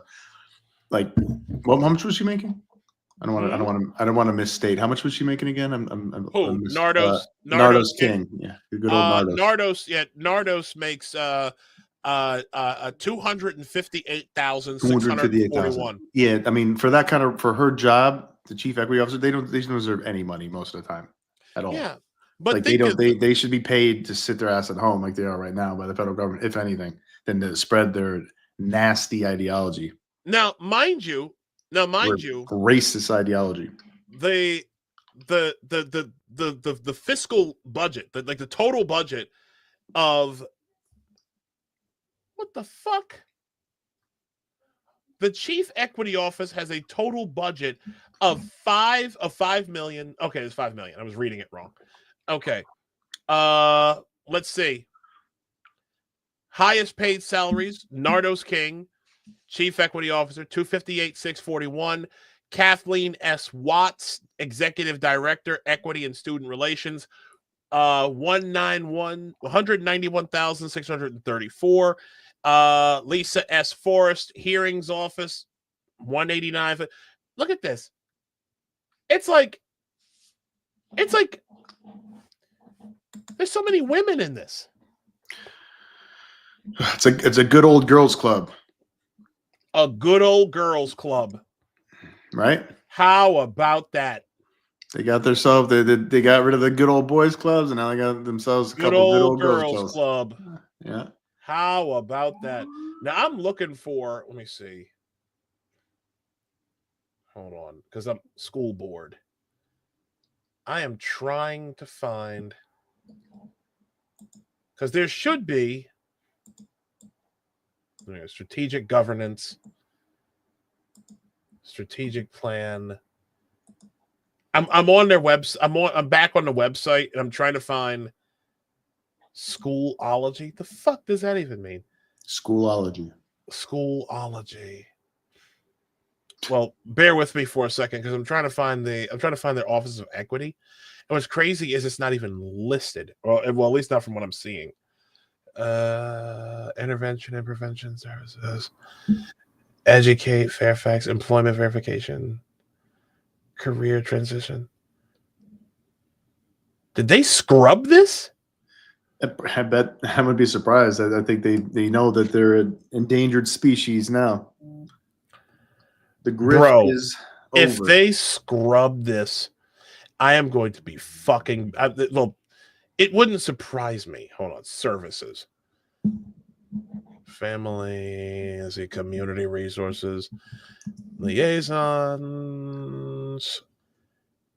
Bear with me. I'm still, ladies and gentlemen, I am still looking through their website here to try and find their equity and their chief their equity department, and I cannot find it. I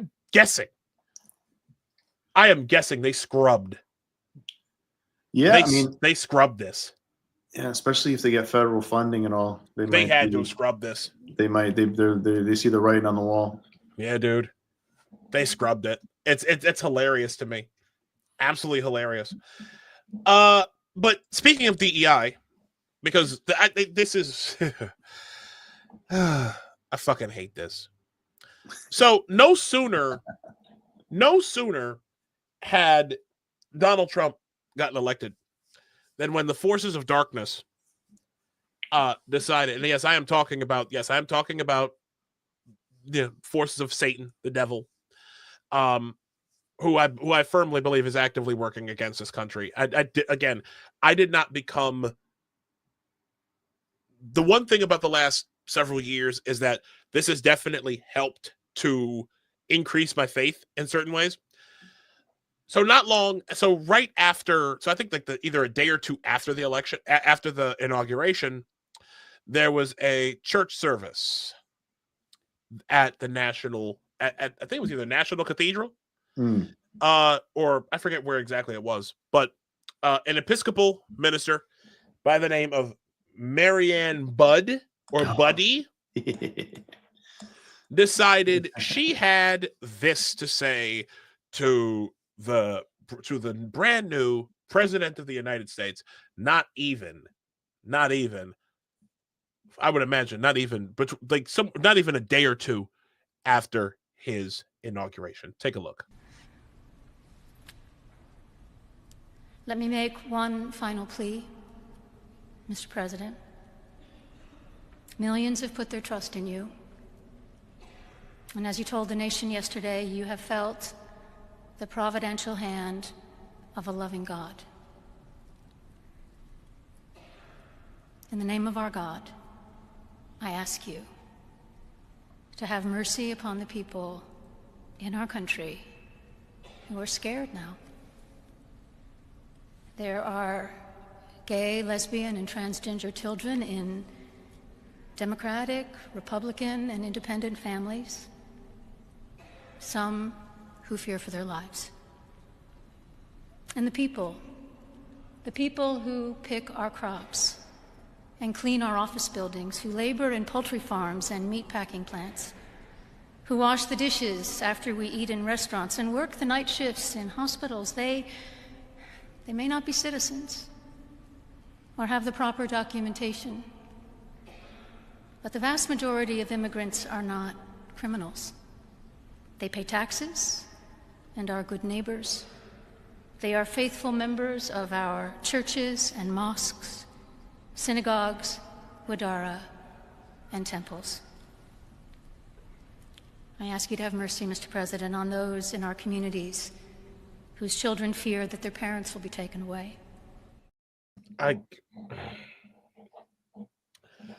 want to listen to more of that, but I need a break because you have to understand when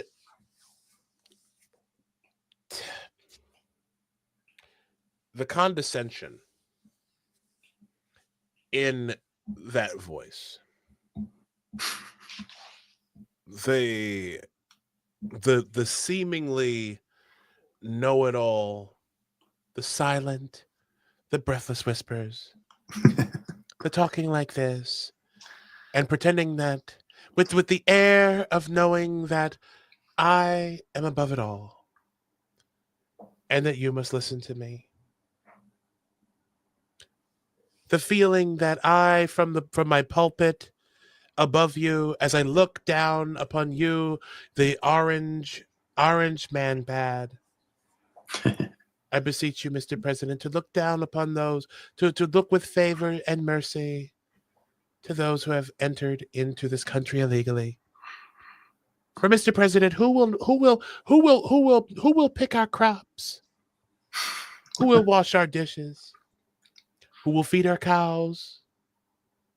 Like just the abominable condescension, the racism that was on display. Yeah. Oh, that was said by a conservative, especially like this. Oh, who's gonna clean our this or pick our fruits or whatever the hell she was saying. Right. That would be that'd be like, oh my God, is that all they are? Is that all bad people are? Or immigrants? Yeah, that would have been taken totally the opposite way. Yeah. 100%. Who will pick our cotton? Who will pick our cotton? And I actually said something about this. It's one of my I have to say, like, one of the things about being in my unique position here, I do despise racism in all its forms, in all of its I do despise racism. However, a lot of what is racism, a lot of the thing is, the problem that I've come to understand is that we have racists telling us what is and what is not racism. Trying to tell me as a black man, okay, that I should somehow be favorable of illegal immigrants coming into this country, who surprisingly enough, and this is how you know she was racist. This is how you know this Marianne Budd or whatever her name is. This is how you know she's a real fucking racist. Because granted, she talked about, trans LGBTQ IAP plus children. Okay, which again, the fact that you are trying to talk about the sexuality and quote unquote gender identity of children, which they would not know about if an adult did not tell them. Surprisingly enough, she spent more time talking about these illegals, the undocumented, who will pick our crops. This is a bitch who would have not even 200 years ago would have been, who will pick our cotton? If we let go of all of our slaves, who will pick our cotton? How am I going to get my favorite fish dish? For it is as inexpensive as I usually do. Exactly. If I set Stephen free from the plantation, who's gonna make my grits? Who's gonna make my bed in the morning? Who's gonna make my mint julep there, Chavez? Who's gonna prepare my bath? I require Epsom salt bath. I require my mint julep at 3 p.m. every Friday night. And how dare you ask me to give up all my slaves? I need my niggers. I remember that'll be 3 mint leaves in my mint julep. Right. I paid $150 for that Negro, and I'm not going to let him go under any circumstances. You hear me, boy? I'm sorry. Oh shit, we're getting too deep into this. We're getting too freaking Django over here. There's some black people that actually own black slaves. A lot of people do. You know what? Don't take me down, YouTube. Don't take me down. Don't take me down, YouTube. I got plenty of money. In fact, Sonny Hostin from The View had some. Her family had some slaves. Ain't that right? Yeah, if I remember correctly. Yeah, go bail your husband out of jail, you fucking bitch. Yeah. Oh, crazy, like Crazy Eyes Hostin. Yeah, that one. Oh my God. And and here's what's funny. This was what makes this so bad. What obvious racism aside, okay. What makes this so bad is that this bishop immediately, like, her media profile was immediately launched. Almost immediately. Like, she was right on with Aaron Burnett. Look, Bishop, I appreciate your time and your tone there, so serious and genuine. You see him, he's stone-faced, he then looks down, but he's listening to every word you say. As you made that personal plea to him, what were you looking at him in that moment? What kind of response were you perhaps hoping for in that moment? I was looking at the president because I was speaking directly to him. I was also, frankly, as you do in every sermon, speaking to everyone who was listening through that one-on-one conversation with the president, reminding us all that in the people that are frightened in our country, the two groups of people that I mentioned are our fellow human beings, and that they have been portrayed in all throughout the political campaign in the harshest of lights that I wanted to counter as gently as I could with a reminder of their humanity and their place in our wider community. And I was speaking to the president because I felt that he has this moment now where he feels charged and empowered to do what he feels called to do, and I wanted to say, there is room for mercy. Get the fuck off my screen. So what happens with that? Is she, do they go to church every weekend and she's the lady, or is that just like? No. That was like kind of like the inaugural mass or something. Like and it was Episcopal. It was Episcopalian. I don't know what your denomination is, but the Episcopal Church. I'm a Scientologist. Okay, good night, everybody. We're ending the stream. We're not doing this anymore. Okay, good night. No offense to any Scientologists out there. I'm sure you guys are pretty clear. He did it. He did it. You see this fucking guy? Go to his house first. I just drove past. Look, look. Leave me out. I see what you did. I see what you did to Leah Remini. Okay. Fucking. I'm just joking, guys. I know. Yeah. I'm just joking. Tom Cruise, Will Smith. I don't want you slapping me, man. I need you to slap me too, Will Smith. Oh my God. Yeah. We need some of that Men in Black money. We that's for sure. Oh my God. No, but again, like, you do understand, like, this is what these people are all about. It's like, I did the only reason why Marianne Buddy, whatever her name is, the only reason she did what she did was to raise her profile, to get the narcissistic supply. Remember what I said earlier about borderline personality disorders? A lot of leftists these days suffer from some form of borderline person, whether it's borderline personality, narcissistic personality.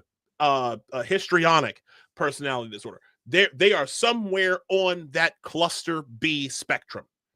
Okay. And shit like that stunt that she pulled in the National Cathedral, shit like that is what feeds their narcissistic supply. Oh yeah, it feeds it. You feel real virtuous after that. Yeah, like you leave that situation feeling high, right? Like I did something. I am going to stand on the right side of history. I will be remembered correctly for standing with my trans and my gay and my LGBT. They don't even use gay and lesbian. They say LGBTQ community. I will stand strong with them. Like, this ain't about you, bitch. This ain't about you. This is about the President of the United States and praying that regardless, here's the thing, regardless of if you like the man or not, if you care about him or not, or if you hate his guts and wish he went away, the bottom line is he is the President of the United States right now. He is our chief, the chief executive of the President of the United States of America. We should all be rooting for this man to make us prosperous, even if we don't like his methods. Yeah, 100%, man. You know, and even like, of course, people could criticize him. That's American to do that, free speech and all that. But hopefully they do it fairly. I don't think they did it fairly last time. So at all. So yeah, and people are free to criticize. But yeah, it's if you're not like hoping he does well, it's kind of treacherous. Honestly, it's like even if you hate the guy, like even if you just hate you can't stand MAGA, you can't stand like I always wanted Biden to do well, 100%. Like I always wanted Biden to, if he came up with a new bill that really helped America and really did something. I'd be like, great, good. Finally, he did something great. Like I'm not even sure what he really got accomplished, but and I'm sure there was something. I'm sure he didn't do absolutely nothing. I'm sure he did something good, but or whoever was pulling his strings, but yeah. I mean, again, if you're not supporting the president in the sense that you hope that he's doing the best job he can, he's making the best decisions, he's making the best moves for us, regardless, even if you don't even like his methods, if it's the best move, good, no, many decisions aren't perfect, many options aren't perfect, but if it's pretty much the best move, good. If it helps us, good. If it helps improve the country in our standing and uses our resources the best way that helps the most people, good. Or most citizens, I should say. It's not complicated. Yeah. Again, I didn't even turn on Biden fully until after the Afghanistan withdrawal. Once the Afghanistan withdrawal got as bad as it did, that's when I turned against him. That's when because I realized that this guy was not doing a good job. I didn't even turn against him when he gutted Title VII and Title IX, making it easier for men in dresses to cheat in women's sports. I did not even turn on him then because that was a day one thing. And I at least, my personal policy is to give presidents 100 days. I don't criticize until after 100 days. Now, I've been rather flabbergasted. I've kind of gone against that policy this week because I was expecting a much slower week. Yeah. No bullshit. I was expecting a much slower week, but credit to Trump. He got out there and he started kicking ass and taking names already. The man fought against the man has went out and actually fulfilled promises in his campaign immediately. That's the thing. We keep hearing from politicians, a lot of them. This man made a lot of promises in his campaign, and he set to work almost immediately after the election, after his inauguration, rather, fulfilling promises. Fulfilling the promises that he said he was going to do. That is a lost art in today's politics. Yeah, that's for sure, man. Yeah, I mean, they're lucky if they fulfill one promise, usually, you know. Biden was, oh my God. I want my fucking money back. Mhm. If there was a way to get my campaign donations back from 2020, then God damn it, I wish I could get that money back. Because seriously, the Democratic Party made a fool out of me. They made a fool out of me, dude. I'm pissed off.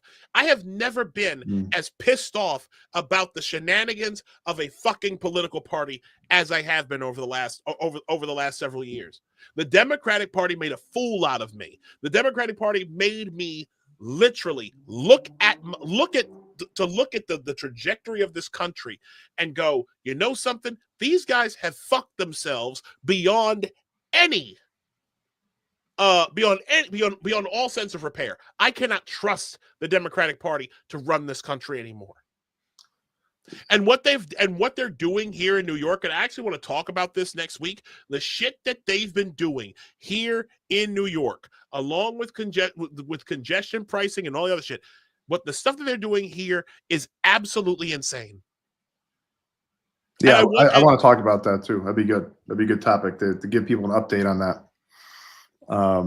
Yeah, man, 100%. I think, I think people don't really take seriously how scandalous the Democrats have been for at least the last, 4 years, propping up a guy who was clearly unfit for office, for, in the media, of course, how scandalous the media was and covering for the Democrats. I mean, unbelievable. I mean, the guy was clearly he was unfit for any job pretty much, besides if they gave a job for sleeping on the couch or something, maybe maybe that'd be something he could do. But it's just like, it's honest, clearly. So it's like, you're telling us that, I mean, this is probably one of the major reasons for why they lost so much credibility. Like, honestly, it's because like they told everybody, oh no, he's good. Believe me, he's better than ever. And everybody's just watching on TV like, no. Clearly he's not better than ever. Clearly he's this close, like he's this close to being put in a freaking home. So and then they forced Kamala down our throats, which is, I don't know if that's might be, I mean, the Saving Democracy people don't allow a primary or anything. Like they put somebody down our throats that was like got 1% of the votes in the primaries in the past elections. She's not popular, and she can't even barely talk. And then they edit videos of her to, even though it's CBS or ABC, somebody edited videos, or 60 Minutes, right? They edited an interview with her to make her sound better. It's like scandalous stuff, and trying to trick the people into thinking it's all good. And on top of the fact that they, try to trick the people into thinking a man is a woman, and men, you can trust men to be in women's locker rooms and males to be in women's locker rooms, and there's no differences between men and women physically, so we can have males playing in women's sports. That the country's a white supremacist country. It's worse, pretty much as bad as it ever was in that regard. It's like, the list goes on. Or open borders are safe. That's good to do. Letting in millions of people from other countries. You have no idea who they are. That's smart. That's a smart thing to do. That's safe. Is that looking out for people? Is that looking out for citizens? That's so. I mean, all of these things stack up, and it's like, yeah, to your point, like anybody who voted for Biden, I didn't vote for him, but I would have probably. I think I was just because of COVID and other stuff. I think I was registered to vote in New York, and I couldn't do it where I was. But that's the only reason why I didn't vote for him. I probably would have voted for him because I was, I was believing the media hype about Trump, and COVID happened, and I was just like, we probably need to change. But yeah. That's how you lose credibility, man. And then with the luck, thank God we have independent media, because we might have all fell for it again if it was just we were just watching CNN and NBC, MSNBC and NPR and New York Times and Washington Post, the places you usually used to trust. Like we probably would have we would have went with them again, because we were just like, wow, Trump is Hitler. I can't do it, But see, now it's funny you mentioned that. First off, how are you doing with time? Are you good? I'm good. I can talk some more. Okay. Yeah, I'm not. All right.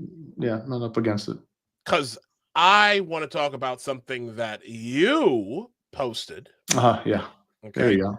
You posted about Mr. Stephen A. Smith. Now, you said, and it's funny you mentioned corporate media, mainstream media. This guy is ESPN. Yeah. Oh, yeah. He is the only person right now, after the late great Stuart Scott, rest in peace, big man. He is the only like one of the only celebrities I've actually ever cried about when he passed. The legend, absolute fucking legend, died way too soon. He faced down cancer to the very end in a way that was just straight up. It was Spartan like. It was Spartan like, and yes, tragic. Peace to his daughters. Peace to Stephen, to Stuart Scott's family. Not forgotten. Gone but not forgotten. And he actually passed away around this time. I want to say it was back in 2008. Yep, around that time. Yeah, 2008, 2009. Yeah. Oh my God, got to be around that time. His speech at the ESPYs, getting the Jimmy V Award, one of the greatest of all time. One of the greatest speeches ever given. Anyways, so it's with that I'm gonna. Here's the deal. Hold on. I'm gonna shoot. Stephen A's been on fire lately. Stephen A's been on fire, and what makes this especially bad is he's one of few people willing to actually say things unapologetically and be critical of the Democratic Party publicly. Let's give this a watch. Here's the deal. The man was impeached twice. He was convicted on 34 felony counts. And the American people still said, he's closer to normal than what we see. Exactly. Left. That's what they're saying. He's closer to normal. Why? Because something that pertains, when you talk about the transgender community, for example, and you're talking about the issues that pertain to less than 1% of the population, the Democratic Party came across as if that was a priority more so than the other issues. And so he comes into office. Now you're talking about childbirth, citizenship, and what have you. He knows that's not going to pass the mustard, but he knows that he made that promise. So when he shows up week 1 on Capitol Hill and he says, this is what we're going to do through an executive order, even though it's going to be shot down through the courts and what have you, he's saying, I kept my promise. A lot of other things that he's going to point to that he's going to try to do. I kept my promise. Then you turn around and you look at the left and you say, what promises did you keep? Now, you might know the answer to that. I'm certainly not questioning your knowledge about that at all. What I'm saying is what resonated with the voter. What voter out there can look at the Democratic Party at this moment in time and say, there's a voice for us, somebody that speaks for us, that goes up on Capitol Hill and fights the fights that we want them fighting on our behalf. They didn't do that. And that's why their behinds are home and that man is back into the White House. And they want to sit up there and talk. You look at the networks right now, they're talking about, look at it, this is the latest, look at him, here he goes again. Well, you know what here he goes again means? He's doing what he said he was going to do. He promised you he was going to do these things, and he walked into office week 1, and that's exactly what he's doing. And he's saying, y'all do something about it. And when you try to do something about it, he's going to say, look at them now. Now they're concerned about these issues. Were they talking about that during the campaign? Hell no. That's really it. Yeah. Well, yeah. Well, look, that's really it. That's well said, man. And shout out to Bill Maher too, man, because I know Bill Maher is a longtime Democrat, but I've watched his show forever. I don't always agree with him, obviously, but he's another guy, one of the first guys to give platforms to people who were kind of anti-woke, intersectionality and intersectional feminism, that kind of woke stuff that's like goes overboard. So even since the 90s, like politically incorrect. So he knows the kind of speeches Stephen A. Smith's going to give. That's why he has him on the show. And I respect that he has people. He has conservatives on. He's had everybody on. So props to my man Bill Maher as well. But yeah, Stephen A. Smith is 100% dead on, and that's a great line where he says, he's like, "What promises did you keep, like Democrats?" And I don't know what they did. I don't know what. Having said that, yeah, man. Which ones? I don't know. I mean, maybe I'm not in that media bubble or something, but like, I don't know. I'm not sure what they really did. I did something with the chips, I think, which is probably maybe good. What promises they keep? Did they even make any promises? I don't think know. they did. I mean, I guess the promises they might have kept, I don't agree with, like keeping like men and women's sports and stuff like that, like, you know, or DEI initiatives. So I guess they made those promises, but nobody, it doesn't seem like people want that. No, shit that I work in the, you know, I work in the public infrastructure business. Okay.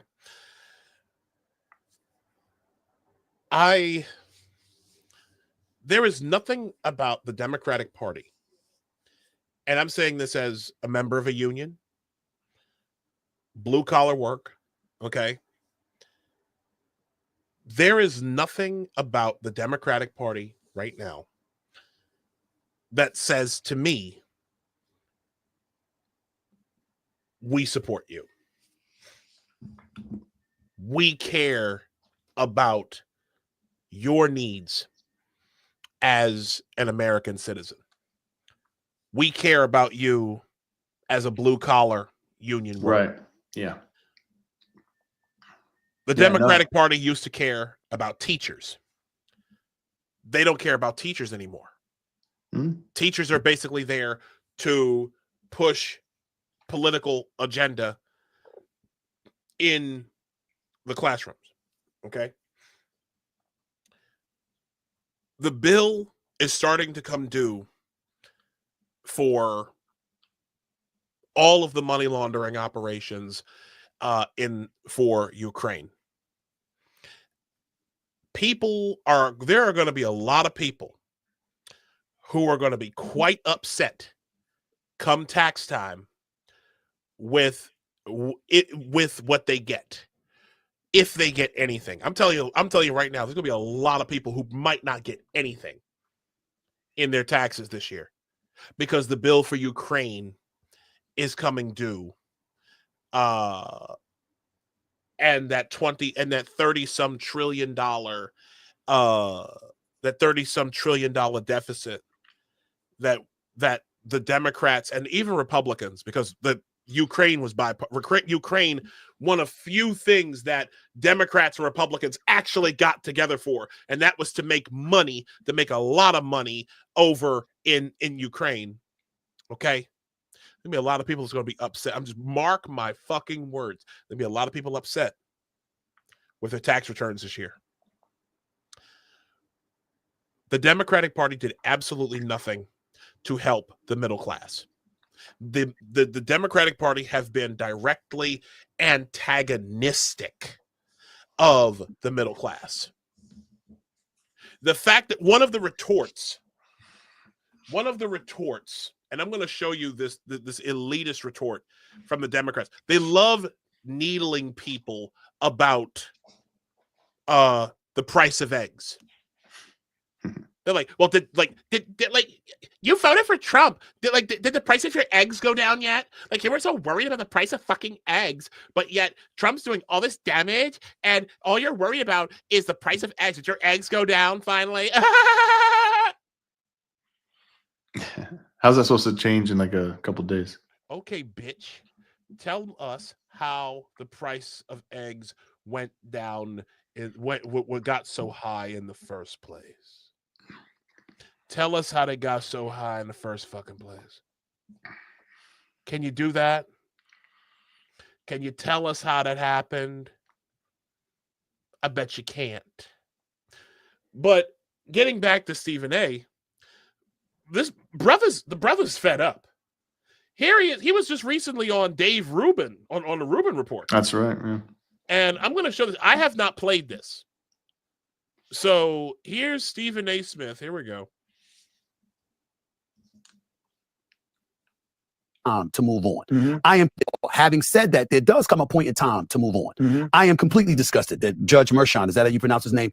What the hell are you doing? We're still gonna sentence the president. Really? What you gonna do? You'll put him in jail? Yeah. You know you're not gonna put him in jail, right? Okay. What are you gonna do with it? You'll find him? You'll find the president of the United States. We're gonna do that. Okay. How does that benefit us as a nation? You lost. Move on. Now it's time to move forward. So when we talk about, folks that are serving time, and I'm not going to sit here and advocate that they be released. What I'm going to say to you is that if the president, soon to be president, says they've suffered enough, I'm not going to lose sleep over it. If we're moving forward, we're moving forward. See, to me, that's an effort to keep us back. You lost. You got your ass whipped in the election thoroughly. You lost the White House. You lost the Senate. You lost Congress. You already lost the Supreme Court before he left office. All right. Courtesy of Ruth Bader Ginsburg, not necessarily totally from the standpoint of a because you still probably would have had a 5-4 majority. But this is a woman, God rest her soul, who was a Supreme Court justice who had every opportunity to retire. Yep. You were suffering from cancer. Your health was ailing. You knew that Obama's administration wanted you to step away so he could insert a liberal into the courts, into the Supreme Court. Yep. You knew this.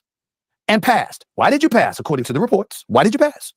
Because I want a woman to be the one that chooses my successor, assuming that Hillary was going to win. How dare you do that? How dare you if you truly believe this country needs to tilt a certain way, and you have millions upon millions of people who support that thinking, how dare you think about just yourself and talk about, I want a woman to provide to pick my successor. You can't make that assumption. You got to take what you got. Ego, legacy. Why am I doing that? I'll bring it home for you. What do they talk about with Trump? Ego, legacy. He cares about Trump. Yeah. He cares about his legacy. The hell with the benefit of the country. Well, then why have you given us this ammunition to look at you and say, the hell with everybody else? I want to do what I want to do. Are you not guilty of the same kind of thing? That's crazy. Kind of hard to argue with that. And I remember having conversations about Ruth Bader Ginsburg with plenty of people when I was a more supportive Democrat. And yeah, she had every opportunity to retire. Obama went to her directly. I remember it. He went to her, asked her to retire, and she said no. Because I didn't know that it was because I had forgotten that it was because she wanted a woman to pick her. So they got screwed by DEI again, man. Basically. They did this 3 times. I think we talked, one of the first times we talked, I said how the Democrats got screwed with DEI with Hillary and with Kamala, right? Because like Hillary, I know it's probably because she's a Clinton and stuff, but it's also, we want to have the first woman president, historical president, women's glass ceiling. It's like, that's not what the fuck you elect a president about. If a woman's running and she's just the best candidate, and like, there ain't nobody better in a Democrat or Republican Party who's than this particular woman. Like she gets all the votes. She's got a big lead. She's charismatic. She's got a movement like Trump did or Obama did before, in the past. It's like, then yeah, cool. Then it could be the first woman. It could be the first historic woman, whatever. That's great. Good news. Everybody's happy. But feminists are happy. Everybody's happy. But it's like, that's not why you don't just pick them just because they're a woman. Just because they're a woman and they're kind of maybe qualified and have connections or something. And that's what they did. They coronated Hillary before the 2016 election instead of having a real primary, right? They had Hillary, and I think one Democrat had the balls to go against her, and that was like short-lived. And it's like, you don't coronate people, in America. You don't do that. Even Trump had, at least the Republicans went against Trump this time again, and the people chose Trump, but a bunch of them went against him. So we got there's a democratic process. And then with Kamala, same thing. We kind of, because they got screwed with the DEI with Kamala, because what did Biden say? She is one of the highest profile DEI hires ever, right? If not the highest profile. He's like, I need to have a woman of color as my vice president. It's like, what kind of nonsense is that? It's like, if you have, why is that the first thing you're thinking about? Like, if it happens to be a good vice president pick and it happens to be a woman of color, okay, great. But that's the first thing. Like, just find me a woman of color. I don't know who we got. Kamala. All right, that's good. It's like, no. Why, you dumb motherfuckers? Because you just pick, for one thing, the president can die at any point, and there's a much higher chance that the president's going to die if the guy's freaking already senile and needs to be put into a home, or he might just have to step down, which he basically did. Yep. So you guys got screwed with DEI then. And then Ruth Bader Ginsburg, same shit, right? She I didn't know this shit either. She didn't leave because she needed a woman to who gives a shit? Like, if you gave a shit about Democrats and liberal policies and liberal interpretation of the Constitution, you would be like, well, okay, you're right, President Obama, and I'm about to die soon, probably anyways. It's smart to get a young person in here. It doesn't matter if she's a woman or not. It'd be great if she was a woman, but if you're not going to pick a woman, it's okay. And she refused to do it because it has to be a woman. Always thinking about identity. It's so, it's so stupid. Instead of thinking about what needs to be done, having the best person, or at least a person that most people agree we want them to be there. Not just saying you're the one. We need a white person, or we need a woman. We need a black woman. We need a trans lesbian, whatever. It's just like, it's like, pick the person that actually has the consensus of most of the people, who actually has like a movement going, whatever. So DEI, that's 3 times that it screwed them over in recent history. We have inwardly directed leaders. The Democratic Party, again, for people who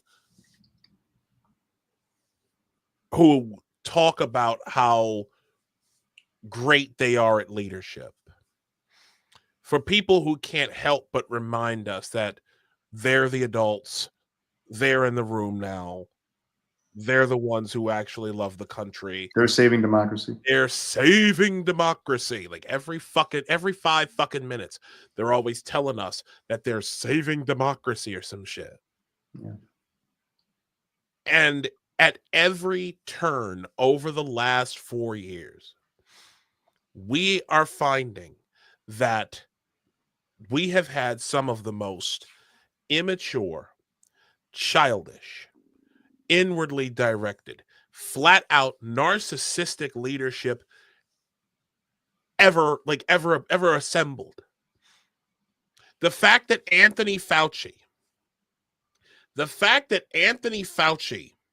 was not done away with at the NIH after he literally after the AIDS crisis, the AIDS epidemic. Oh yeah.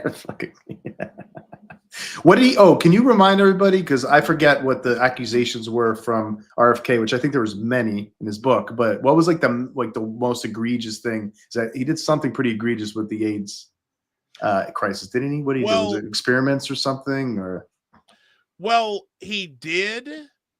But while we look for that, matter of fact, I'm going to ask you to look for that. Yeah, I'm gonna search real quick. And the reason why I ask you to do this is because there's a little bit of breaking news. Oh, okay, yeah, go ahead with that. Matter of fact, let me pull this up.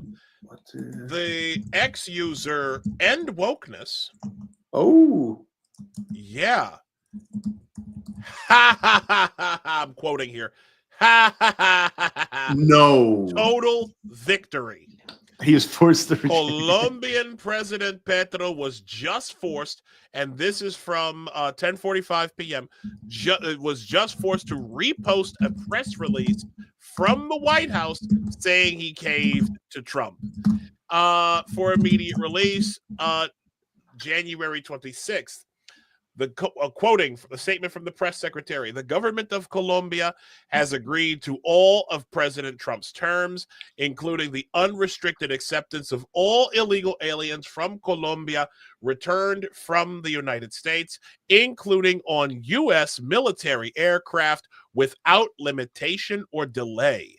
Based on this agreement, the fully drafted IEEPA tariffs and sanctions will be held in reserve and not signed unless Colombia fails to honor this agreement.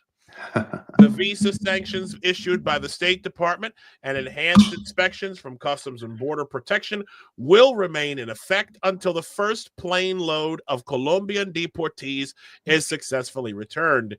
Today's events make clear to the world that America is respected again. President Trump will continue to fiercely protect our nation's sovereignty, and he expects all other nations of the world to fully cooperate in accepting the deportation of their citizens illegally present in the United States. End of quote.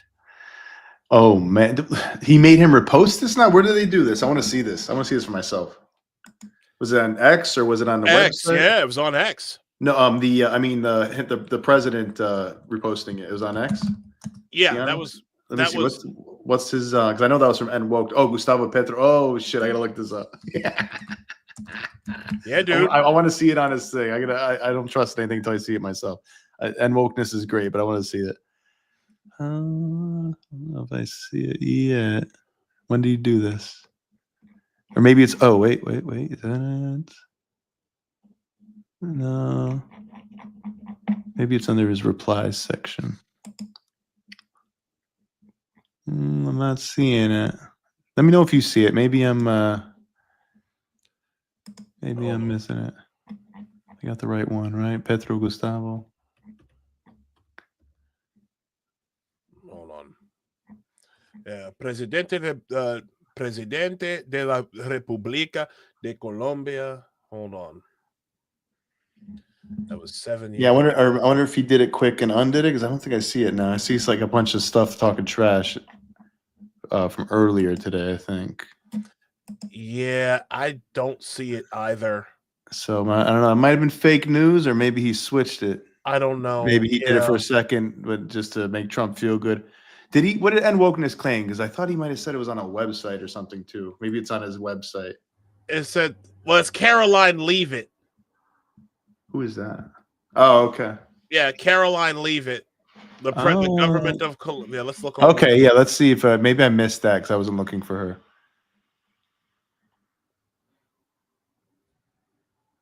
So my guy, just got hit by some fake news. I don't know. I don't know either. I don't know. I mean, well, it's fake news. No, huh? Fake news media. You find it? Well, hold on. George Behezi tweets just showed it too. He corroborated this. The government of Colombia has agreed to all of President Trump's terms.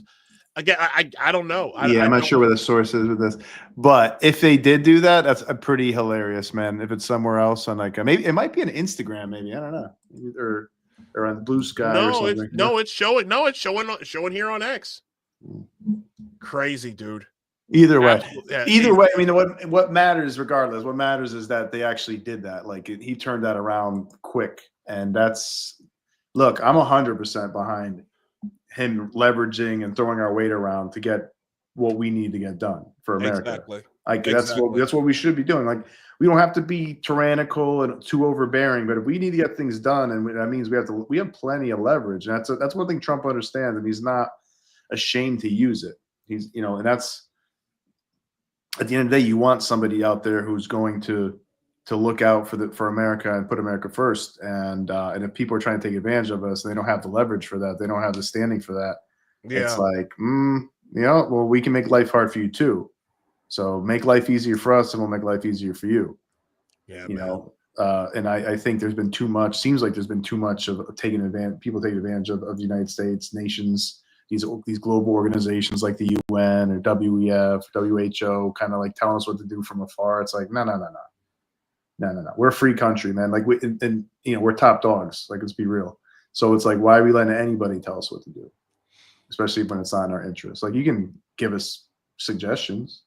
You can give us some advice. You can give us your opinion, but there shouldn't be, you shouldn't be pushing us around at all, ordering us around, or you weren't elected by American citizens. So how the hell are you going to be telling us what the laws are going to be here? Are you crazy?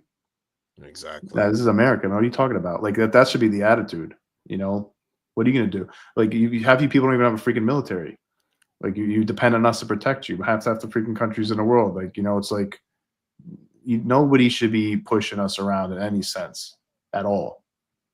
So I think everybody should be pleased with this kind of actions from Trump, quick actions of knowing what buttons to press, what levers to pull, what pressure points to apply on any country that thinks they're going to be like, especially in this situation where it's like, these are your citizens, so we're delivering them to you. Take them back.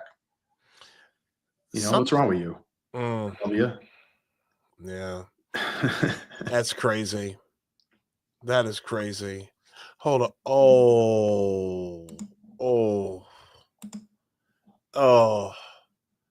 Oh God. I saw something. I saw something. I'm trying, like, everything I'm seeing, because I stopped just on an unrelated note. Everybody is in a shambles over the Bills losing. And I think the Chiefs, like I said, the NFL might actually just win. The NFL and NFL and Swifties. The NFL and Swifties might just get their wish. Is Beyonce still going to be there or whatever? Or she's still doing the halftime? No, I don't fucking know. I mean, the only reason why I am going to watch the Super Bowl is because I don't think. I think Saquon's going to stomp a fucking mud hole in the Chiefs. No, I'd like to see it. I'm not even going to like. I'm sorry to talk sports on what's supposed to be a political podcast, but I think Saquon's going to just stomp a fucking mud hole in the Chiefs. From what I saw today, I didn't see his stats, but Saquon Barkley is funny. How all it took was for him to get free of the Giants. He gets free of the Giants, and it's a New York curse, man. He turns into one of the great. And the fucking thing is, he wanted to stay. He wanted to stay with the Giants. But anyways, New York curse, man. Yeah, it's tough out there. Giants are one of the few teams that actually win a title in somewhat recent memory too. But the New York teams don't historically do too well. Besides the Yankees, haven't had the greatest run of it either in the last couple decades. Fuck them. Fuck the Yankees. Fuck pinstripes. I can't. I'm an Orioles fan. Yeah, well, the Yankees stole my fucking childhood. Oh, the Yankees stole my fucking childhood. I hear that, man. Fuck the Yankees. I feel that. I used to feel that way about Michael Jordan and the Bulls, man, because I was a Knicks fan. Oh. I used to hate Jordan. I mean, looking back now, I'm like, holy shit, he was great. But you didn't want to back then. Like, you're so emotional about your team. You're like, fuck these guys, man. Fuck Michael Jordan. But no, obviously he was the man. You know what we haven't talked about yet, though? And I almost, like, it was over. It was like, came and went in such a flash. The whole Spurg out over Elon Musk. Oh, yeah, we could talk about that. I mean, like, so let me just take a quick peek here on X.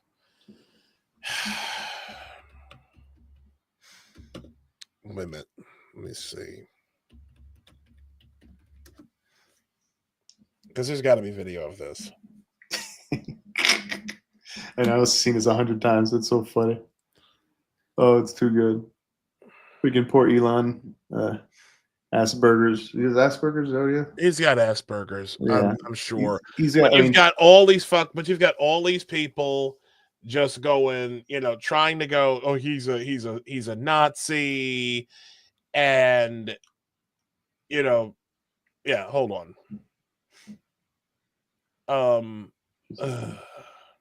Yeah, it's just hold on. I found it. I found it.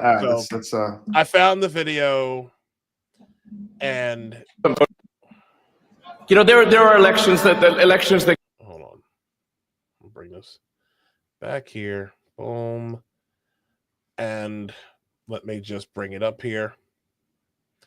And here we go. There are elections that come and go. Some elections are, important, some are not. But this one this one really mattered. And I just want to say thank you for making it happen. Thank you.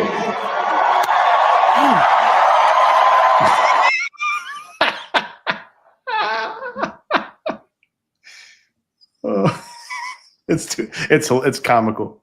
It is comical. Poor Poor Elon. Look, Elon, if you haven't noticed, people, I don't know if you noticed, I don't know if you've seen this guy before, but when he goes on stage, starts dancing around, hopping around, and he's like, gets all excited and stuff and tries to be cool. He's a little awkward. He's physically a little awkward. He's got, herky jerky movements sometimes, as a lot of people with, on the spectrum do sometimes. And I think that's pretty much it. I mean, the other alternative is that a guy who owns 4 companies at least, or 3.5 companies, whatever, of all the products he has, is happy to just go in front of the whole world and start throwing up Nazi salutes. And I mean, for whatever reason, and then immediately deny it. But he did it on purpose because he's a secret Nazi. It's like,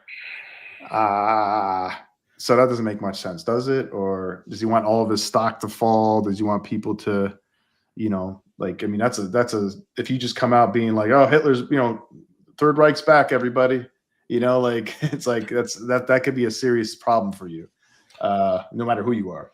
So I think that's highly unlikely. And what's crazy, and what's great is that Benjamin Netanyahu and a lot of other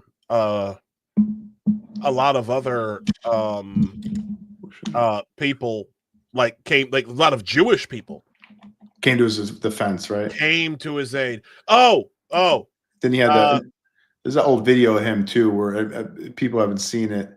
Actually, I put it in a doc. I don't know if you got it, Isaiah, where it's a 42. We don't have to play it. It's up to you. But if it's it's in that 40-second clip of him just talking about how touched he is and how he wears a necklace for the hostages in Israel and everything. It's like, I don't know. Doesn't sound like a Nazi to me.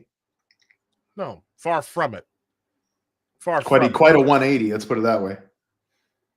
Yeah, it's far from it, actually. It pisses me off. Like, I can't even.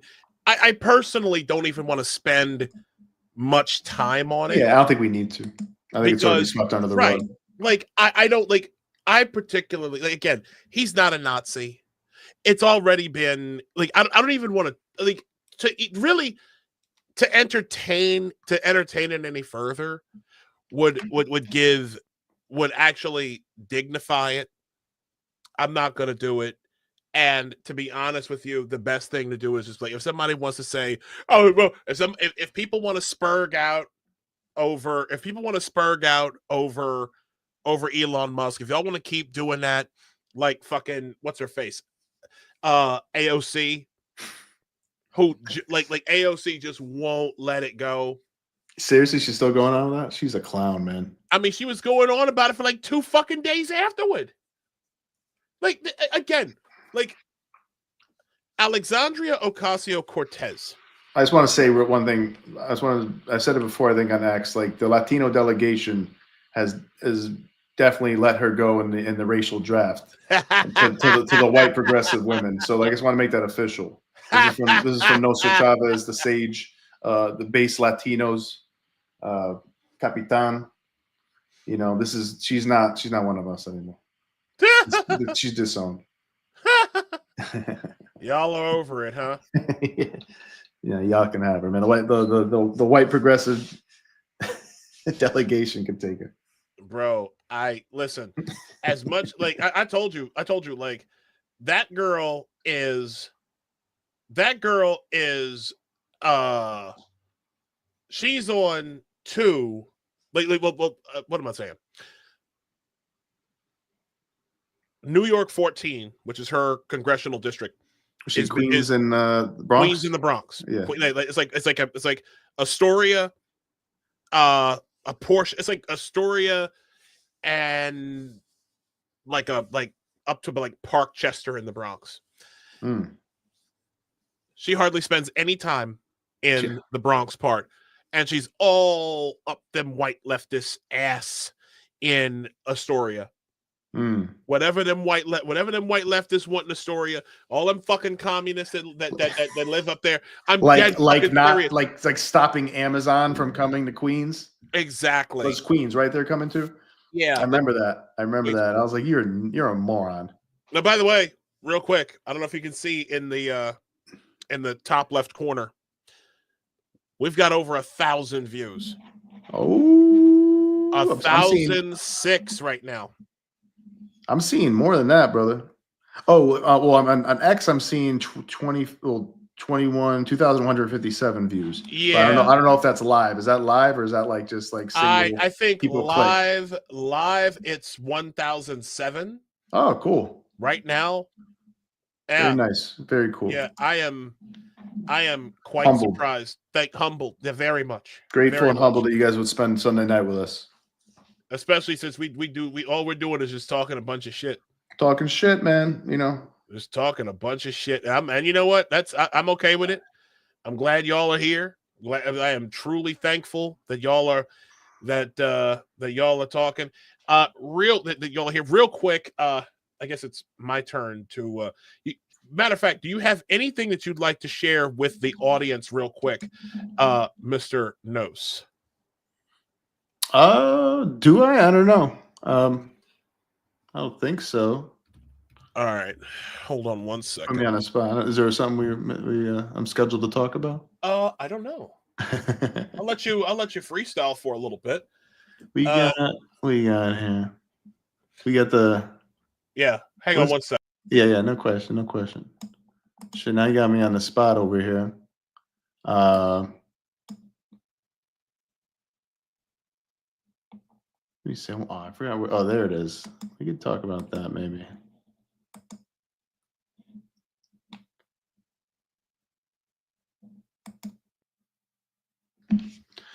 So Matt Walsh had a tweet on January 22nd. Let me retweet it right now if anybody's following me on Twitter at Nostra Chavez. So DEI and gender ideology are dying in front of our eyes. The left largely isn't reacting with the same level of nuclear outrage that many of us anticipated. My perhaps totally wrong theory to explain this phenomenon is that some leftists are quietly relieved to be done with the trans bullshit and the relentless white guilt.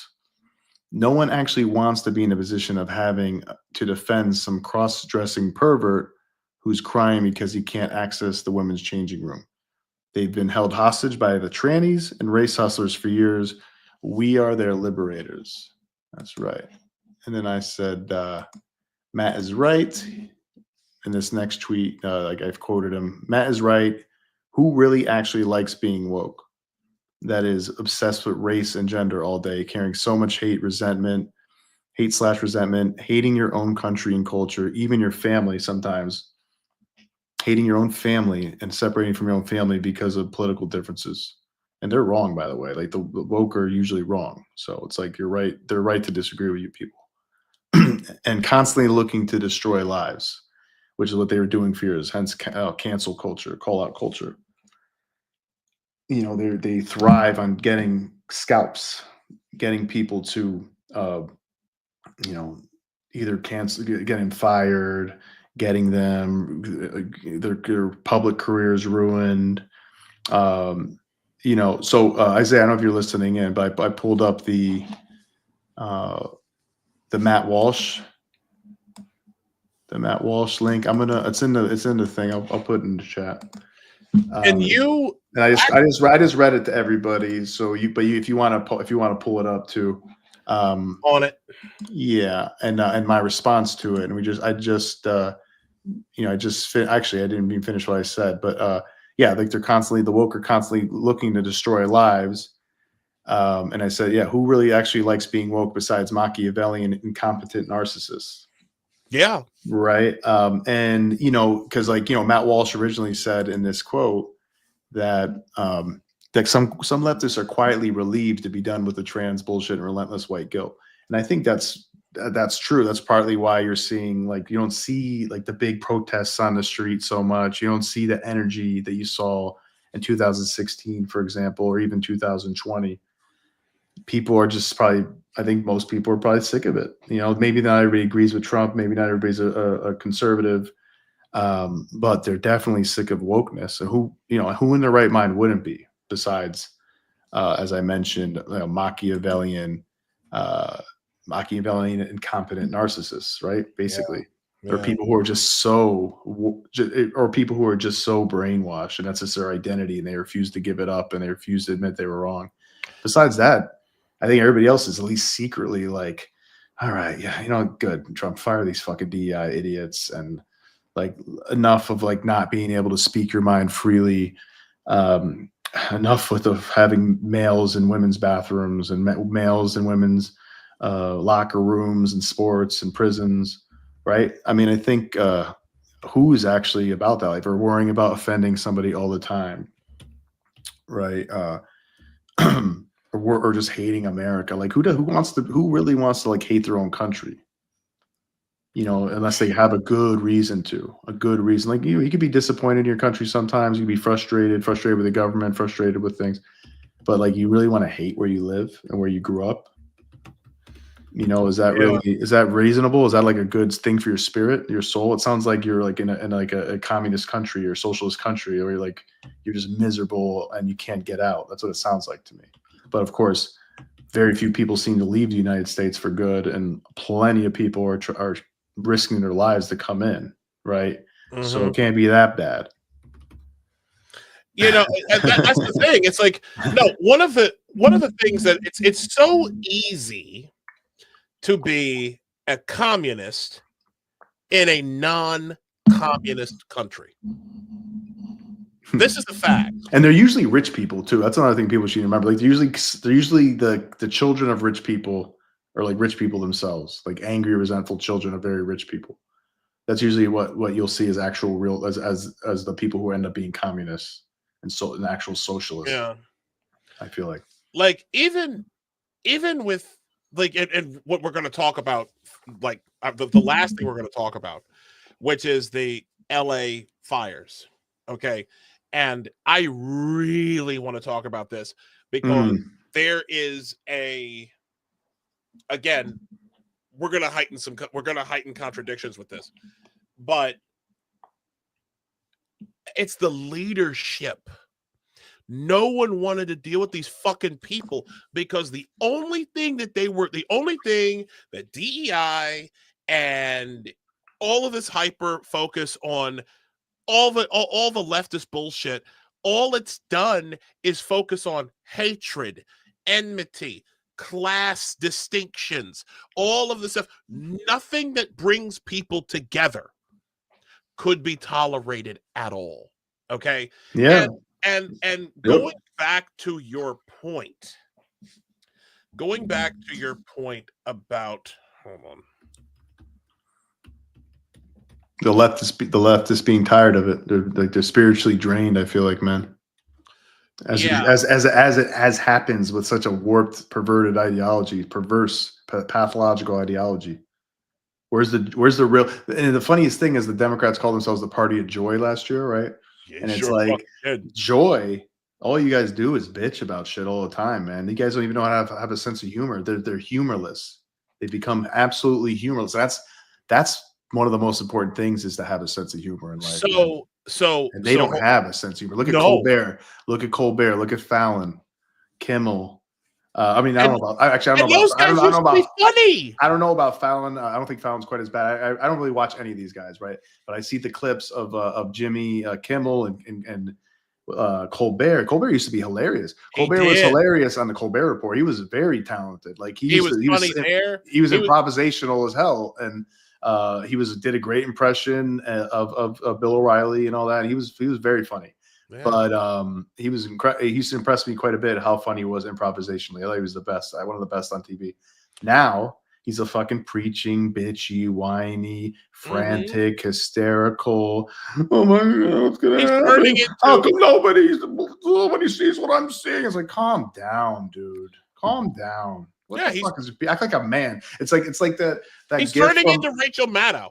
Yes, exactly. It's like, I'm sure you've seen The Godfather. It's like when look at what they did to my boy. It's like when Vito in the first movie talks to the singer, and he's like, "You're gonna start by acting like a man," and like smacks him in the face. It's like, okay, maybe you're stressed out and because your stupid ideology, and you think Trump's like, anybody who supports him is a fucking Nazi, but you can at least be like Bill Maher. Again, Bill Maher he doesn't like Trump much either. He has a lot of concerns about him. But he doesn't act like a little bitch on his show. Watch Bill Maher. Bill Maher makes jokes on his show just like he always did. He says, you know what? I'm going to give him a chance. Not a big, it's not the end of the world. I think we're going to be fine, even though I might not agree with everything. That's how a man acts. Not a little bitch. Not a little fucking frantic pussy that seems like they need to be on meds or something. It's pathetic. And to that point, I want to share with you something that an old friend of mine by the name, his real name is Michael Young, but he goes by Local Distance. I know Local Distance, yeah. Not personally, but I'm familiar with this guy is he got one of my Thread of the Year candidate nods. And I absolutely love following Mike here. Local has taught me a lot. Him as well as James Lindsay have taught me great things. Again, another guy. I'd love to have James Lindsay on here, just like I'd love to have. That'd be sick. I'd love to have Local on here. Yeah, definitely. But I want to actually read some of this thread that I shared on the 23rd. Well, I shared it. Yeah, I shared it almost immediately. And I'm quoting Local Distance here.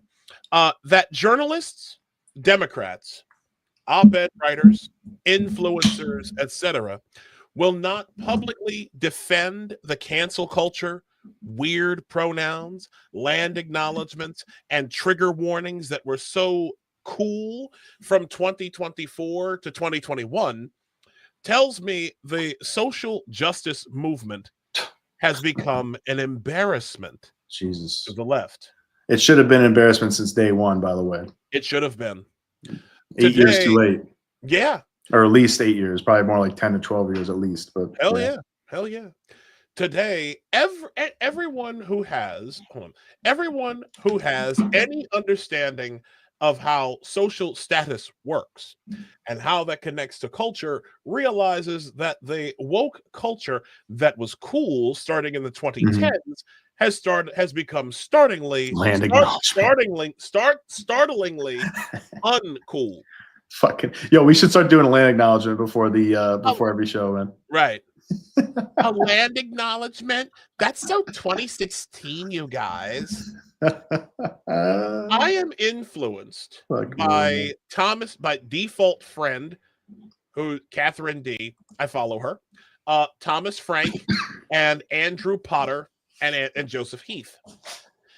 Think of the social justice movement as a scene, like the punk scene, hip hop scene, metal scene, or any other fashion/music scene.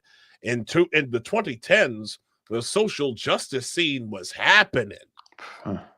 Being into social justice was cool. It was cool to be into social justice. Many of the most prestigious institutions were following social justice trends. Social justice content was going viral, and it was going viral in social media and social justice books. And, I think he meant was going viral on social media, and social justice books were getting published everywhere. There had always been social justice movements, and the woke version of social justice had existed in universities for years. But in the 2010s, it got a cultural valence and became a cultural phenomenon, eventually getting into mainstream institutions and gaining prestige. The parallels of the logic of scenes, that parallels the logic of scenes almost exactly. For example, grunge started going underground in the early 80s. The scene grew and started getting buzz in the late 80s. Finally, grunge went mainstream in the 90s with bands like Nirvana selling millions of albums. By the late 90s, grunge was thoroughly mainstream. By 1996, you could get grunge-style clothes at Walmart. And the people who were into grunge because it was cool, non-conformist, or whatever they had left because they thought grunge had been co-opted or had sold out. This is what happened with social justice. The woke scene had blown up and moved its way into regular society. By 2022, social justice books and clothing with the Progress Pride flag could be easily found at Target and Walmart. The woke scene had gone mainstream. In this regard, woke is now like your friend's lame dad, walking around in a Kurt Cobain shirt and flannel jacket in 1996, thinking he's cool, while your friends are listening to gangster rap, new metal. Korn had started getting buzz by 1996, or discovering Oasis and Blur. Wokel's dating himself like a motherfucker. Yeah. Love you, brother. The cool kids have already moved on from the social justice scene. AOC taking her pronouns out of her ex bio earlier this year is just like someone who quit wearing grunge clothing because it's become uncool. It's the same phenomenon. Wokeness was never a threat to capitalism because wokeness was always driven by the same thing that drives capitalism: entrepreneurship, innovation, people trying to distinguish themselves, status seeking, and the drive to be different from the crowd.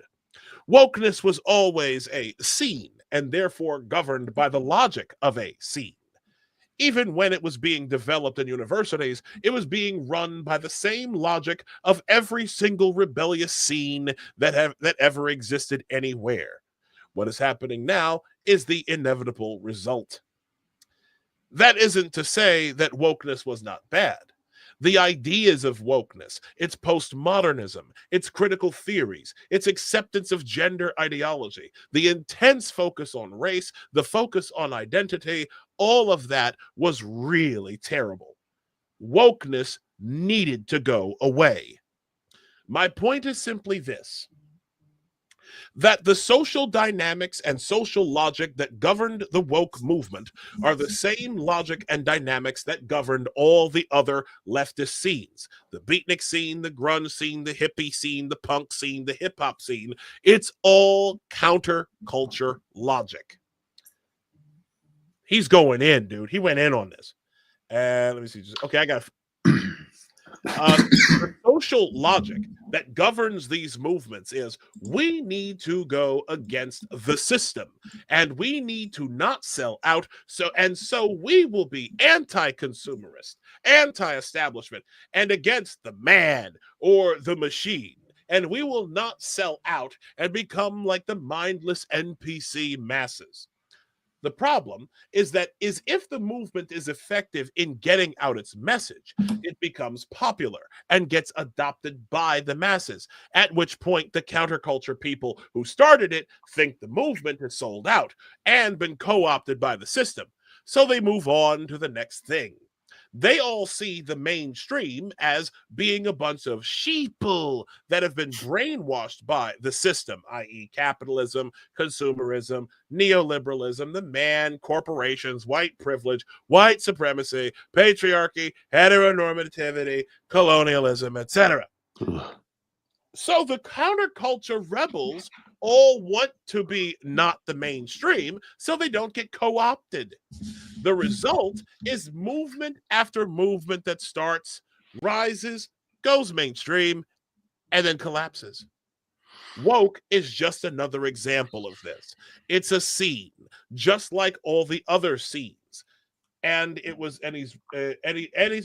driven by all the same things scenes are driven by: a combination of social entrepreneurship, status seeking, innovation, individualism, liberation politics, counterculture sentiment, leftist politics, anti-establishment thinking, nonconformity, and so on. Woke is and was a scene. It was just a scene that manifested in all of our most important institutions and therefore had a greater impact and did more damage than grunge, punk, or the hippies. What an incredible thread, dude. Yeah, I mean, It is well written, and I see some of the analogies, but I don't think it's a perfect analogy because I don't think it is. It wasn't that cool. I don't think it was only cool. I think in certain very like kind of radical leftists, and like with I think it was more cool with women, for example, women and like more effeminate males. It wasn't so, besides that, I think it was artificially pushed by like a lot of corporations. But it's like the problem with wokeness is it's not supported by the truth. And I think all of those other things he mentions were actually there's some analogies in the sense that there are movements with a lot of emotion going behind them, especially if you're indoctrinated in woke leftist ideology in university. So you've been to your first gender studies class and your first critical race theory class or whatever you're doing, those kind of classes, and you come out and you're like, yeah, man, white people suck and America sucks. And so there's some of that emotional stuff, but I think it never really, once you go against somebody who's like smart and has historical perspective and knowledge, you're just like, well, that's actually kind of dumb because have you thought about this? Have you thought about that? Have you thought about that? Like a lot of feminist stuff, like the gender pay gap, all these different things. It's like if you think about it for more than 2 seconds, or if you look something up for a second, you realize it's horse shit. Now, things like grunge and new metal and stuff, that shit was cool for a while because it was new and it was actually kind of cool. Like it was actually good. The music was good. There's truth to it. There's truth to the emotion behind it. And they got kind of lame. They got old, and that's true. I think there is some truth to what he's saying, but I don't think it's, like I said, I don't think it's a perfect analogy. I think it was kind of forced on us by corporations, ESG. Oh yeah. Kids getting indoctrinated in universities. Like it's a false ideology. It is. It really is.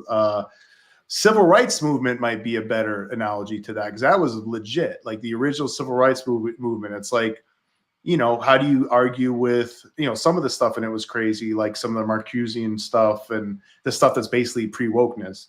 But like, how do you argue with like, not having segregation? Like if you're like an honest person and you're a Christian, you have good values, you believe in the Constitution, how do you argue with like having equal rights for races?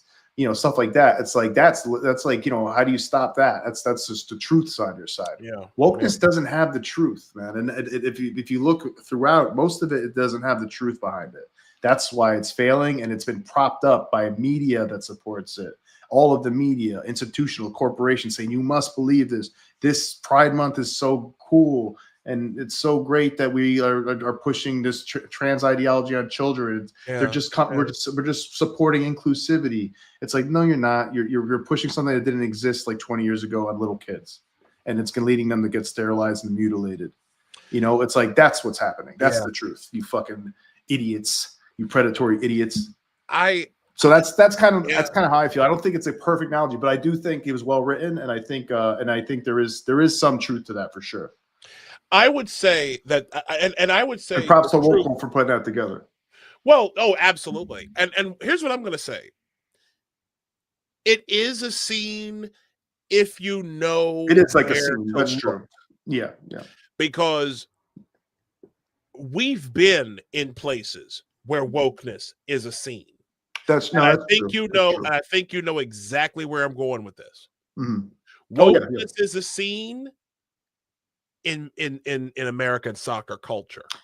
I do see it, especially at the beginning, like he said, and I think that kind of was his point. So, so not to totally discredit it, because that is true. It does have some similarities to, especially the beginnings, of like a music scene. I've been parts of those too, like emo punks type stuff and stuff. I used to do that. I used to be in a band, and we used to perform. And we had a good time, and it was cool. It was like really actually cool. Like there's a movement behind it. People liked it. People liked the band.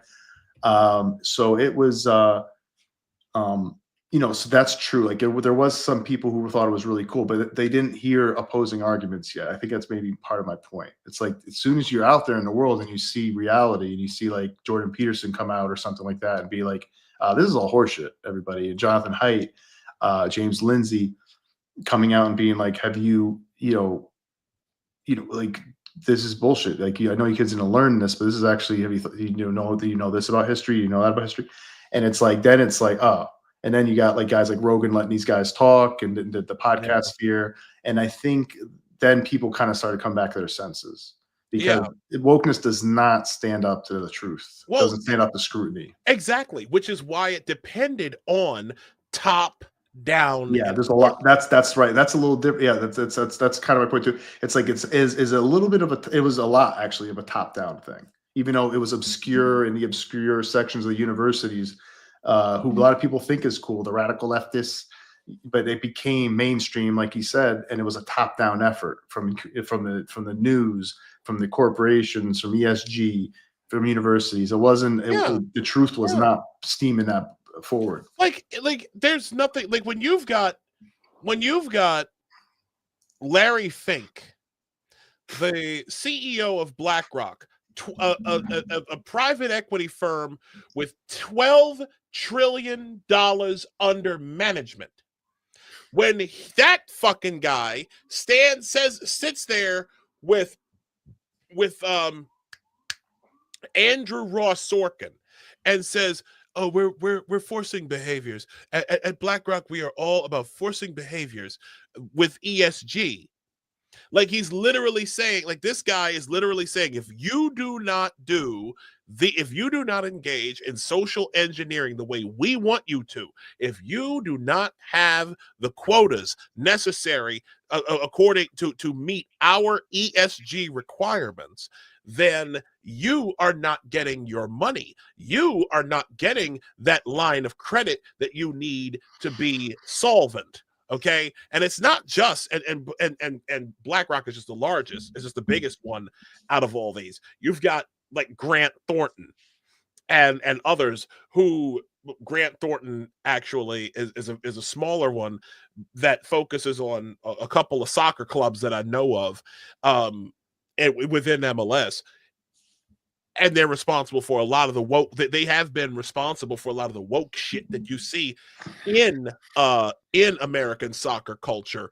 But the fact is, it is a scene. It is an enforced scene because, like I said, from the top down, they like the people who are enforcing the scene from the top down, depending on who they are, they need to do so to maintain their lines of credit. They need to do so to keep the money flowing in.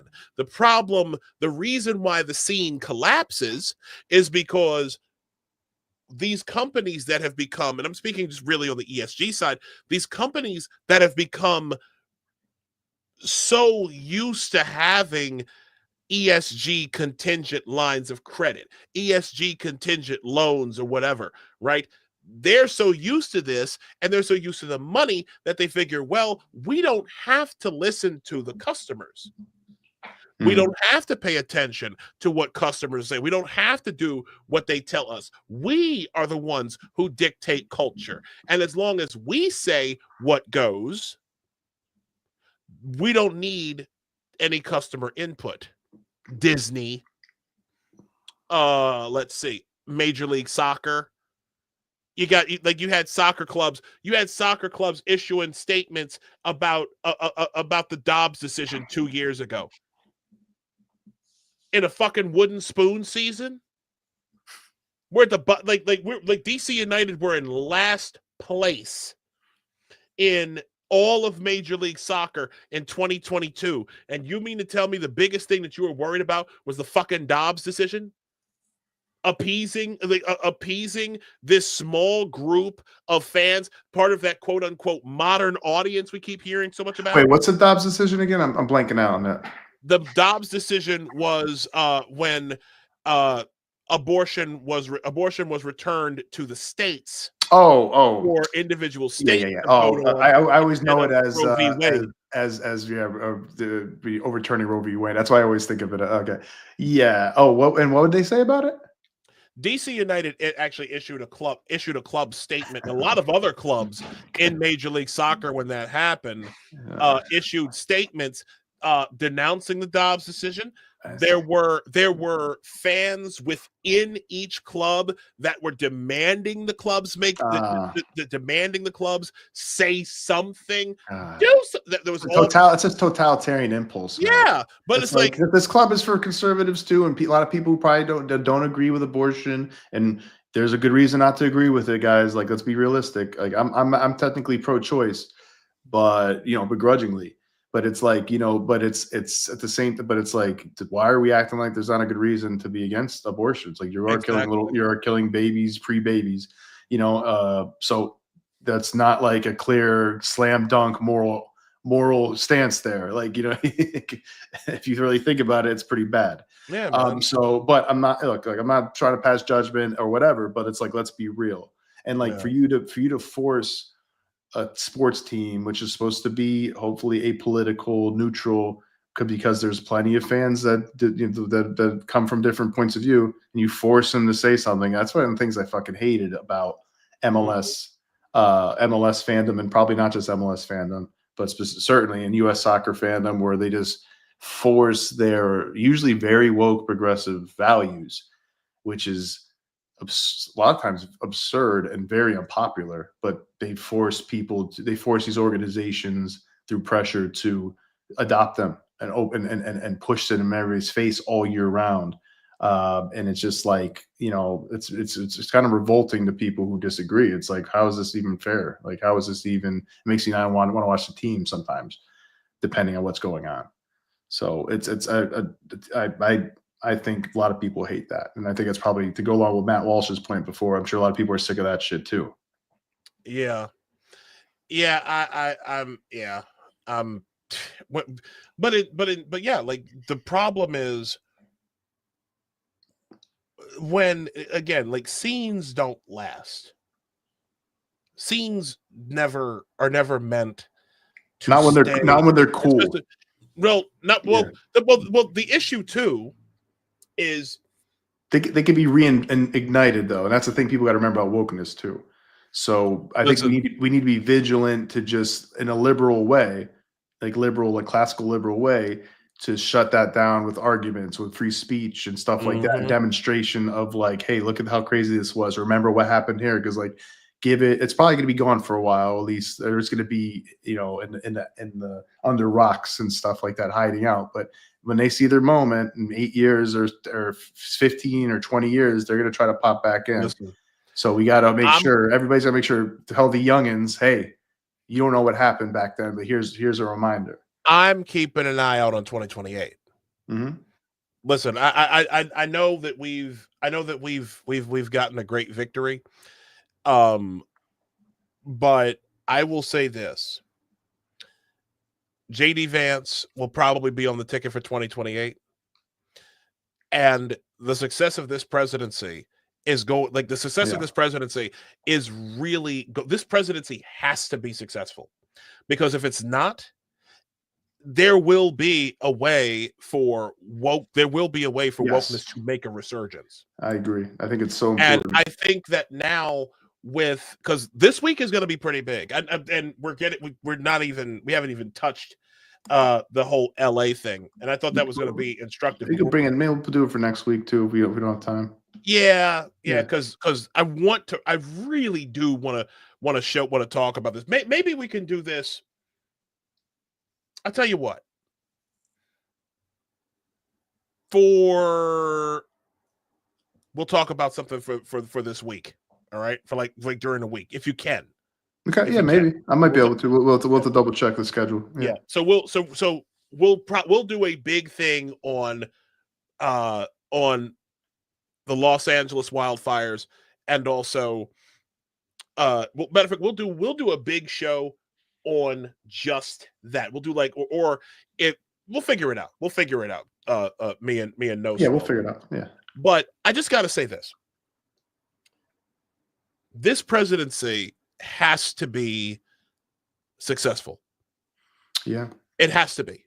There is no, and I'm gonna close with this.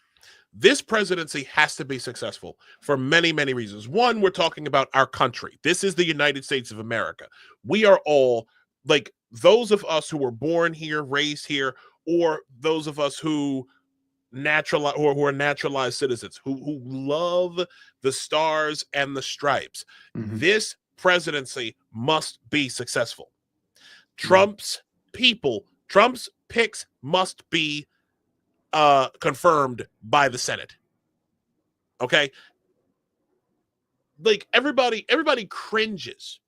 A lot of people cringe whenever they hear, MAGA or Make America Great Again. They cringe. They act like that's some racist or weird term. They'll say some shit like, "Well, when was America ever great?" And I'm like, okay, America's actually been great the entire time, technically, but exactly. But it could be a lot better, and then that's the point. He's trying to say, like, America was better in many ways, not in all ways. And see, during a previous era, the woke era is not near the best America's ever been. Exactly. So, and what pisses me off the most about this is that there is a level of ingratitude. There is an ingratitude. Yeah. There is a nasty level of entitlement. Okay, this notion that you can talk shit about America being this terrible, racist, evil country while you collect a paycheck every 2 fucking weeks that keeps the lights on in your house, that keeps your car car insurance paid, that keeps your rent going, your mortgage.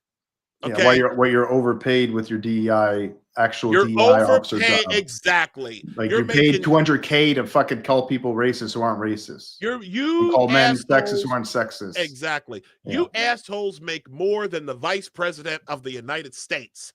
Only in America, man. To quote my brother Don King. Don King. Only in America. only in America, where there were several universities that had annual operating budgets for just DEI of 8 figures. $32 million at UC Berkeley. $32 million operating budget for just DEI at UC Berkeley. And at schools like Ohio State. The bottom line is this. Why don't you want America to be great? Why wouldn't you want America to be great? As you sit behind your desk and make money, as you can talk shit on the internet, okay, and talk about how Trump is a racist and he's a white supremacist and you so scared of MAGA hats and all the rest. You so scared to death that Trump is gonna lock away black folk. Out here saying some of y'all, some black folk gonna get caught up in here. I just hope it's some Trump supporters, motherfucker. That's not gonna happen. If you are out here in a free country, able. Why to would he talk even shit. do that? Like, think about exactly. It. Why? Like, why would you just want to create more enemies for no reason? What's the value in that? Because I'll tell you why. Because these people must feel that Trump is a racist. They need anything to feel that Trump is a racist, a white supremacist, or something. They must feel that there is something nefarious still up this guy's sleeve. Instead of actually giving him a chance and giving him the opportunity to simply make America great again. I love my country. I took an oath to protect this nation. I swore to defend the Constitution of the United States against all enemies, foreign and domestic. And granted, I haven't been in the military in over 20 years, but that still means something to me. That should mean something. I learned the Pledge of Allegiance. I said the Pledge of Allegiance when I was a child. You know what I'm saying? Me too. Yeah. Like, and there are things. Yeah. There are like I want this country to get back to take it. I want the culture. Really, that's really where we need America to be great again, is to change our culture. And not have that in schools where they just teach you from the day one that America's something to be ashamed of, man. I am not ashamed to be an American, God damn it. Do you see that flag behind me? I know. I was thinking I was gonna buy one too. I need a nice American flag back there behind me. I got my painting. I'm gonna get. I got that flag. I have a flag of the state of Maryland, which you have some leftist assholes out here saying that even that, one of the best flags in the whole entire union, is a white supremacist symbol. I will, dude, bro. I will get very nasty and protective about the flag of Maryland. Okay, but that's besides the point. I want this country as an American. Forget this black skin. Okay, I am an American first. I am an American first. I want my country to do right, to do well. And this country was not doing well under Joe Biden. This country was in decline when Obama was president. But the bottom line is, a lot of people out here want this narrative. They need the narrative to stay in place. And I'm telling you right now, get out of the way. Get out of the way. You're lost. If y'all want to keep supporting a political party that's bitching about eggs when we're trying to get these illegal immigrants out of here, when the current administration is eventually going to have to clean up the damage caused by the Biden administration, and let me tell you, it's extensive. In the Newsom administration, the Karen Bass administration, man, the proof's in the pudding. Yeah. But yeah, man, it's like there's so many things that are common sense that have been neglected, and you're talking about like I keep on coming back to it. It's like indoctrinating kids to hate their own country. It's like, how long do you think you can do that for before your country collapses? And like, you got people who are willing to be traitors and willing to be spies and being like, I'm not gonna. China. We got a war with China, who has like 2 billion people. I'm not fighting that war. Why would I? America's a colonial, racist, white supremacist piece of shit country. If anything, I might help China. Like that's the way these people kids are being trained to think, and that's garbage. You should always clearly, like, if anything, if your country's a good country, and it is, America is a good country for the most part, you should always err on the side of leaning towards patriotism in your education. It should be a rosier, for a slightly rosier version of history. You shouldn't be focusing all year on slavery and fucking indigenous, what happened with indigenous people, and oh my God, the capitalists were bad. It's like okay, we should talk about it a little bit. We should bring it up. We should give a little, but it shouldn't be the fucking story of the whole year. Every year, Columbus was bad. Washington had slaves. It's like, these are also great fucking men that changed the world, founding fathers of the greatest country in the world. And they were people of their time when shit was kind of crazy back then and people had different values. There's still slaves in Africa. There's still slaves in the Middle East. So it's not a white people thing. And over 40 million slaves worldwide. And to these woke people, those countries are superior somehow because they're not white. Yeah, exactly. Because brown people. Yeah. And America's not great because they're white. America's great, or the founders were white. America's great because of the Constitution, right? It's really the Constitution and the brave people and our freedom. Amen. And people who are willing to put in the sacrifice to keep it going and risk their lives to keep that going, keep that freedom going from any enemies, foreign or domestic, and people who are willing to put in the hard work to innovate and make our lives a little bit easier where it could be, and a little more efficient. And for the men and women who create families and have children and stuff, raise the next generation, all that shit's so important. It's a collaboration. And if you're constantly, from the fucking moment kids are learning to read, telling them how, you know what, guys, sucks, but you were born in a country that is like just totally created by terrible racists and murderers and rapists, and that's your whole story. So hope you like being an American. It's like, hope you like your expensive eggs. Yeah, it's like, and then you have these videos. I see these videos all the time on Instagram where they interview girls. It's always women too, the young women, and they're like, you know, it's like, America sucks. Like, fuck America, right? Like, and they don't even know, and ask them why. They don't even know why. They're not even sure why. it's like it's just like an emotion and inclination that they put into children and they grow into adults, and they have that their whole lives. Like it's that America's bad. It's not bad. It's not perfect. There's done some bad things, but it's the only country we have. We got to make, we always got to improve it, and we got to keep it going and renew it. But what other country do you have? You think you're going to go to some other country and they're going to take you, they're going to accept you? No, usually they don't. Usually you don't. Like unless you have, you're not going to be. You can't just walk into most countries and be a citizen, for example. Like, so why do you expect America to do that for people? Because we're entitled. Because of the entitlement. Because of the entitlement. Like this is our home, man. And like if you were able to grow up and live a pretty good life, where people weren't fucking with you too much, and the cops weren't coming after you, and you're allowed to criticize the president and the politicians, and you were able to eat every day, and you're pretty safe, you should be fucking grateful about your country. Absolutely. Yeah. Absolutely. And on that note, and with a heart of gratefulness, I want to thank you, Nos, for joining me again.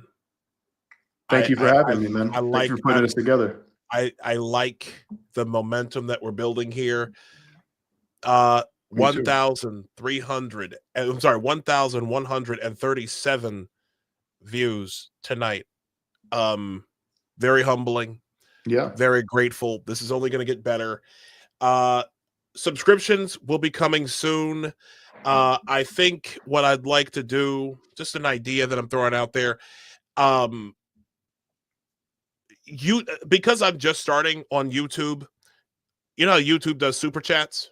I'd like to do something with subscriptions where paid subscribers might be able to ask questions and we answer them on air. That's something I'm thinking about. Yeah, it's worth it. Try, see if people are interested. Yeah, if you're interested, I'll take off my shirt while we answer the questions. my fiance actually said, my fiance told me, because she called me a bit of a troll. She said she was going to get me a wig with like pink hair and the belly button jewel. Ooh, there you go. Oh God, yeah, there you go. But no, seriously, thank all of you for joining us tonight. We are going to be here every Sunday night, talking, shooting the breeze about the week that was, and a whole lot of everything else in between. I want to thank each and every one of you once again for joining us. I hope all of you have a great week. Please stay safe. Fuck the Chiefs. Anything else you want to add, Nos? Fuck the haters, man. Fuck the haters. Fuck America's enemies. Fuck the liars. Fuck all the woke liars and the ideologues. Let's remember to be grateful for our country. We're grateful for you guys, but remember to be grateful for our country and our freedoms, and to always treasure it and defend it. Amen. Amen. And ladies, once again, I love you. Get out of DEI. It's a dead and a dying industry. And also look at the mental health statistics with the liberal women too, and that is no coincidence. Yes. Please get out, save yourselves, talk to somebody if you have to, but the game is over and it's coming to an end. It's going to come to an end very, very quickly. The ship is sinking, man. Get off before it sinks completely. Yeah. Get a Anyways, lifeboat. That's our time tonight, ladies and gentlemen. Thank you again. Nos. I'll talk to you. Thank you, man. Thank you, brother. Thanks, everybody. Have a great night. Thank y'all. Till next time. All right.